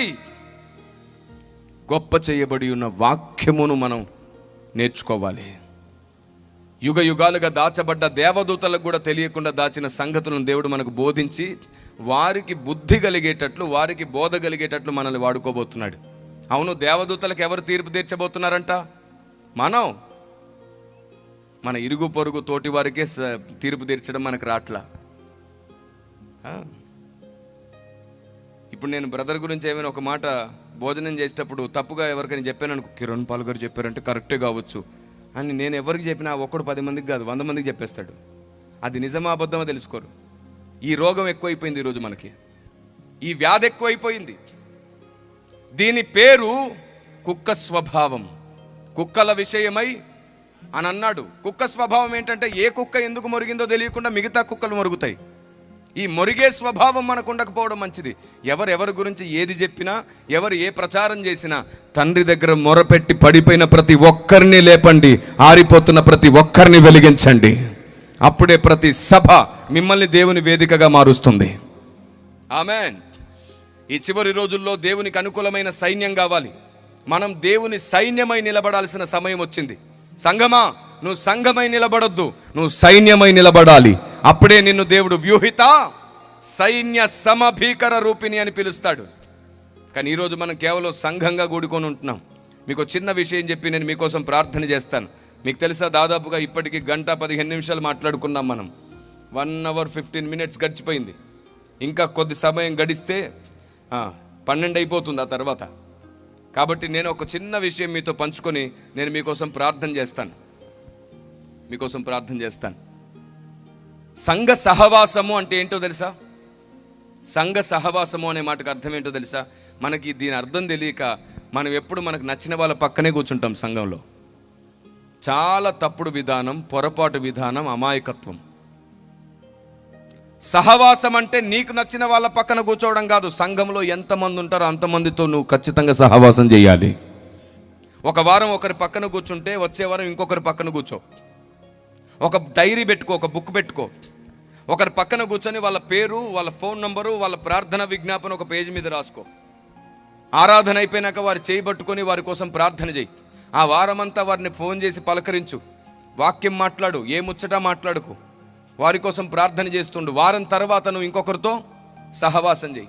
అలా సంఘంలో ఉన్న ప్రతి ఒక్కరితో మీ సహవాసం ఉండాలి. ప్రతి ఒక్కరి కష్టం మీకు తెలిసి ఉండాలి. ఆమేన్. ప్రతి ఒక్కరి కష్టం మీకు తెలిసి ఉండాలి. అందరితో సహవాసం చేయమన్నాను కదా అని చెప్పేసి స్త్రీలు పురుషుల దగ్గరికి వెళ్ళి కూర్చోకండి. పురుషులేమో స్త్రీల దగ్గరికి వెళ్ళి కూర్చోకండి. పురుషులు పురుషులతోనే, స్త్రీలు స్త్రీలతోనే సంఘంలో క్రమముగా మర్యాద చొప్పున నడుచుకోండి. ఓకే. కానీ అందరితో సహవాసం చేయాలి. ఎప్పుడైతే మనం అందరం ఉంటామో ఆ రోజు సాతాను ఒంటరి, మనం అందరం ఒక్కటైపోతాం. దేవునికి మహిమ కలుగునుగాక. Praise the lord. ఓ పెద్ద మాట మీతో చెప్పాలనిపిస్తుంది నాకు. మీకు తెలుసా, పరిశుద్ధాత్ముడు కొలత చొప్పున ఇవ్వబడతాడని? అందరికీ ఒకే కొలతలో పరిశుద్ధాత్ముడు ఇవ్వబడట్లేదు. అందరి తల మీద ఆయన ఒకే కొలతలో లేడు. ఆయన కొలత చొప్పున ఇవ్వబడ్డానికి ఆయన ఏమైనా వస్తువా, పదార్థమా అని మీరు అడగొచ్చు. నమ్మడం ఇష్టం లేక ఏ మాట అయినా కొత్తగా అనిపించగానే విభేదించి, వ్యతిరేకించి, దూషించడం చాలామందికి అలవాటు. దాన్ని థియాలజీ అనేస్తున్నారు. ఏంటో ఈ మధ్య. అలా అంత మాట అనకండి. థియాలజీ చాలా గొప్పది. ఎందుకు ఈ మాట అంటున్నానంటే, థియాలజీ ప్రొఫెసర్స్, థియాలజీ టీచర్స్ అని చెప్పుకొని అనవసరమైన వ్యర్థతను కూడా విమర్శిస్తుంటే వీరు థియాలజీ చదివినందుకు ఇలా అయిపోయారేమో అని నిందిస్తున్నారు చాలామంది. థియాలజీ చాలా గొప్పది. థియాలజీ, స్పిరిచువాలిటీ కలిసి పనిచేస్తే సంఘం సంపూర్ణ సిద్ధిలోనికి వెళ్ళిపోతుంది. దేవునికి స్తోత్రం కలుగునుగాక. Praise the lord. ఏదైనా ఒక కొత్త విషయం వింటే తొందరపడకండి. నేను మళ్ళీ చెప్తున్నాను, అదే మాట రిపీట్ చేస్తున్నాను. పరిశుద్ధాత్ముడు అందరికీ ఒకే కొలతలో ఇవ్వబడట్లేదు. ఆయన కొలత చొప్పుననే ఇవ్వబడతాడు. Praise the Lord. ఆయన కొలత చొప్పుననే ఇవ్వబడతాడు. దేవునికి స్తోత్రం కలుగునుగాక. అదేంటి సార్ అంత మాట అన్నారంటారా? ఇంతకు ముందే నాకు మైక్ ఇచ్చేటప్పుడు ఒక సేవకుడు నా కోసం ప్రార్థన చేశాడు. 7 ఆత్మతో నీ సేవకుని వాడుకో అంటే 7 అన్నాడంటే కొలత ఉంది. 2 ఉంది, 3 ఉంది, 4 ఉంది, 5 ఉంది, 6 ఉంది. కొలత చొప్పున ఆయన పంచి ఇవ్వబడుతున్నాడు. మరి ఈరోజున్న ఇక్కడ మీరు ఏ కొలతతో ఆయనని మోస్తున్నారో తెలియదే. ప్రార్థనా గదిలో గట్టిగా 3 గంటలు గడిపేవారు తగ్గిపోయారు. గట్టిగా 3 గంటలు గడపట్లేదు. ఆయన కొలత ఎంత ఉందో ఎలా గుర్తిస్తారు? నేను చెప్తున్నాను, కనీసం సేవకుడు 5 గంటలు, కనీసం విశ్వాసి 3 గంటలైనా సరే ప్రార్థనలో గడపకుండా పరిశుద్ధాత్మని కొలత పెరగదు. పరిశుద్ధాత్మని కొలత మన తల మీద పెరగాలి అంటే కనీసం 5 గంటలు దేవుని సన్నిధిలో గడిపి తీరాల్సిందే. Praise the lord. నేను ఒక మాట చెప్తున్నాను, మీరు ఇప్పుడు బిజీ అవ్వడానికి ముందు, ఎక్కువ పరిచర్య చేయడానికి ముందు మీ దేవుడు మీకు టైం ఇచ్చాడు. ఈ టైం వాడుకోండి. ఎక్కువ గంటలు మొరపెట్టండి. ఒకరోజు దేవుడు మిమ్మల్ని వాడుకుంటుంటే గంట పడుకోవడానికి కూడా సమయం సరిపోదు. గంట సరిపోదు. అప్పుడు నువ్వు ఏమని మాట్లాడాల్సి వస్తుంది తెలుసా? నేను నిద్రించి ఉన్నాను, నా మనసు మెలకువగా ఉన్నది అని. అప్పుడు ఆ స్టేట్మెంట్ అంత స్థాయికి రావాలి. అప్పుడు నువ్వు నిద్రలో కూడా ప్రార్థన చేస్తూనే ఉంటావు నీ మనస్సు.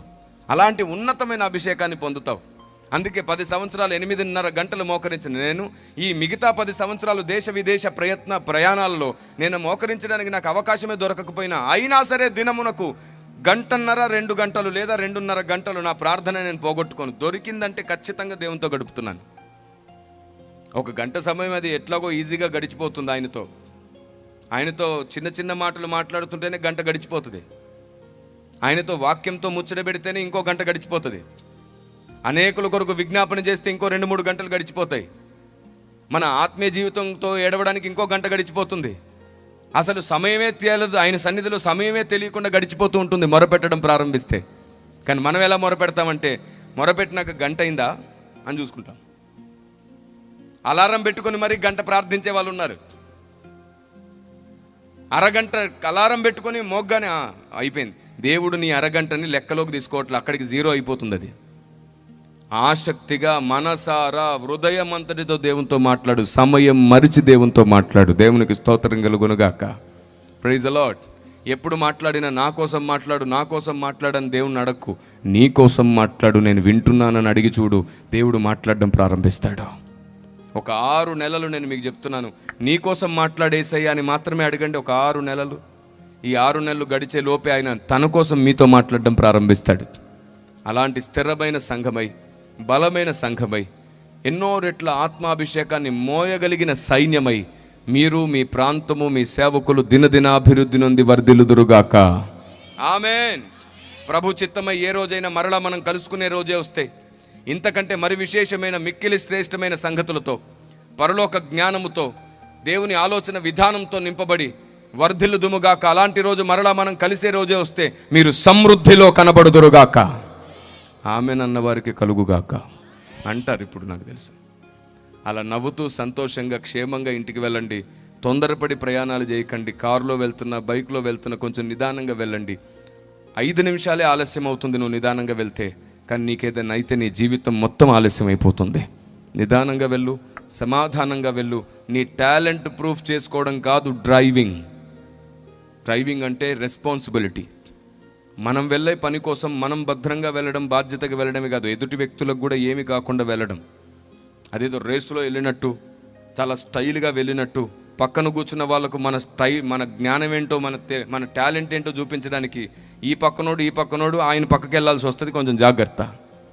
కాబట్టి కొంచెం నిదానంగా వెళ్ళండి ప్రయాణాల్లో. Praise the lord. దేవుడు మీ ప్రయాణాల్లో మీకు తోడైండునుగాక. మీ ప్రార్థనా గదిలో తోడైండునుగాక. ఇక మీదట మీరు ఆశీర్వాదాల వెంట పరిగెత్తక, జ్ఞానము వాక్యం వెంట పరిగెడితే ఆత్మదేవుడు మీతో మాట్లాడునుగాక. మీరు వెలిగి అనేకుల్ని వెలిగింతురుగాక. ప్రభు రాకడ ఆలస్యం అవుతున్న కొలది మీ వలన అనేక ఆత్మలు రక్షణలోనికి వచ్చునుగాక. ఆమేన్. నన్ను ఈ ప్రాంతానికి పిలిచిన సేవకులకు, సంఘానికి ప్రయాసపడుతున్న మీకు, అలాగే సంఘ వ్యవస్థాపకులైనటువంటి పేతురు గారు, పెద్దలు, తండ్రి సమానులకి, వారికి దైవదేవుళ్ళు, వారి తనయులు అద్భుత రీతిగా వారికి సహకారులై నిలబడ్డారు. దేవుడు వారిని నానాటికి వర్ధిల్ల చేయునుగాక. మీకు సహకరించిన సేవకులకు, సంఘానికి, వాలంటీర్స్కి, అందరికీ దైవదేవుళ్ళు, దేవుడు మీ అందరికీ తోడైండి మిమ్మల్ని నడిపించునుగాక. చిన్న ప్రార్థన చేసుకుందామా? అందరం చిన్న ప్రార్థన చేసుకుందామా? చిన్న ప్రార్థన చేసుకుందాం. సర్వశక్తిమంతుడు విను మా ప్రభువా, విశేషమైన నీ కార్యముల కొరకు నిన్ను స్తుతిస్తున్నాం. నీ ఉద్దేశములు నీ పిల్లల హృదయములో ఫలించనివ్వండి. నీ ఆత్మకార్యము సంఘములో జరగనివ్వండి. నీ చిత్తమేదో అది సంపూర్ణంగా నెరవేరనివ్వండి. నీ వాక్యము వెంట నీ ప్రజలు నడిచి రానివ్వండి. గాఢాంధకారపు లోయల్లో సంచరించిన భయపడకుండా నీ వాక్యమనే వెలుగును మోసుకొని వెళ్ళనివ్వండి. ఈ రోజు నుండి సమాజంతోనూ సంఘముతోనూ నీ పిల్లలు సఖ్యతగాను, జ్ఞానము వివేకము కలిగి నీ పిల్లలు నడుచుకొనివ్వండి. మీరు బయలుపరిచిన సంగతుల వలన నీ పిల్లలు వర్ధిల్లనివ్వండి. ఈ రాత్రి నీ పిల్లలు నిద్రించినప్పటికీ వారి మనసు మెలకుగా ఉండి ఈ వాక్యమంతా ధ్యానం చేయునుగాక. అనుగ్రహించి స్థిరపరచమని యేసు శక్తిగల నామములో ప్రార్థన చేస్తున్నాము పరమ తండ్రి. ఆమేన్. చెయ్యెత్తి చెబుదామా బిగ్గరగా? Amen. May God bless you. దేవుడు మీ అందరికీ తోడైండునుగాక. ఈ ఈ సంగతులన్నీ మీరు ఇంకా విశేషంగా తెలుసుకోవడానికి వెనకాల మీకు బుక్ స్టాల్లో ఈ బుక్స్ ఉన్నాయి. తప్పకుండా వీటిని సంపాదించండి. Thank you very much.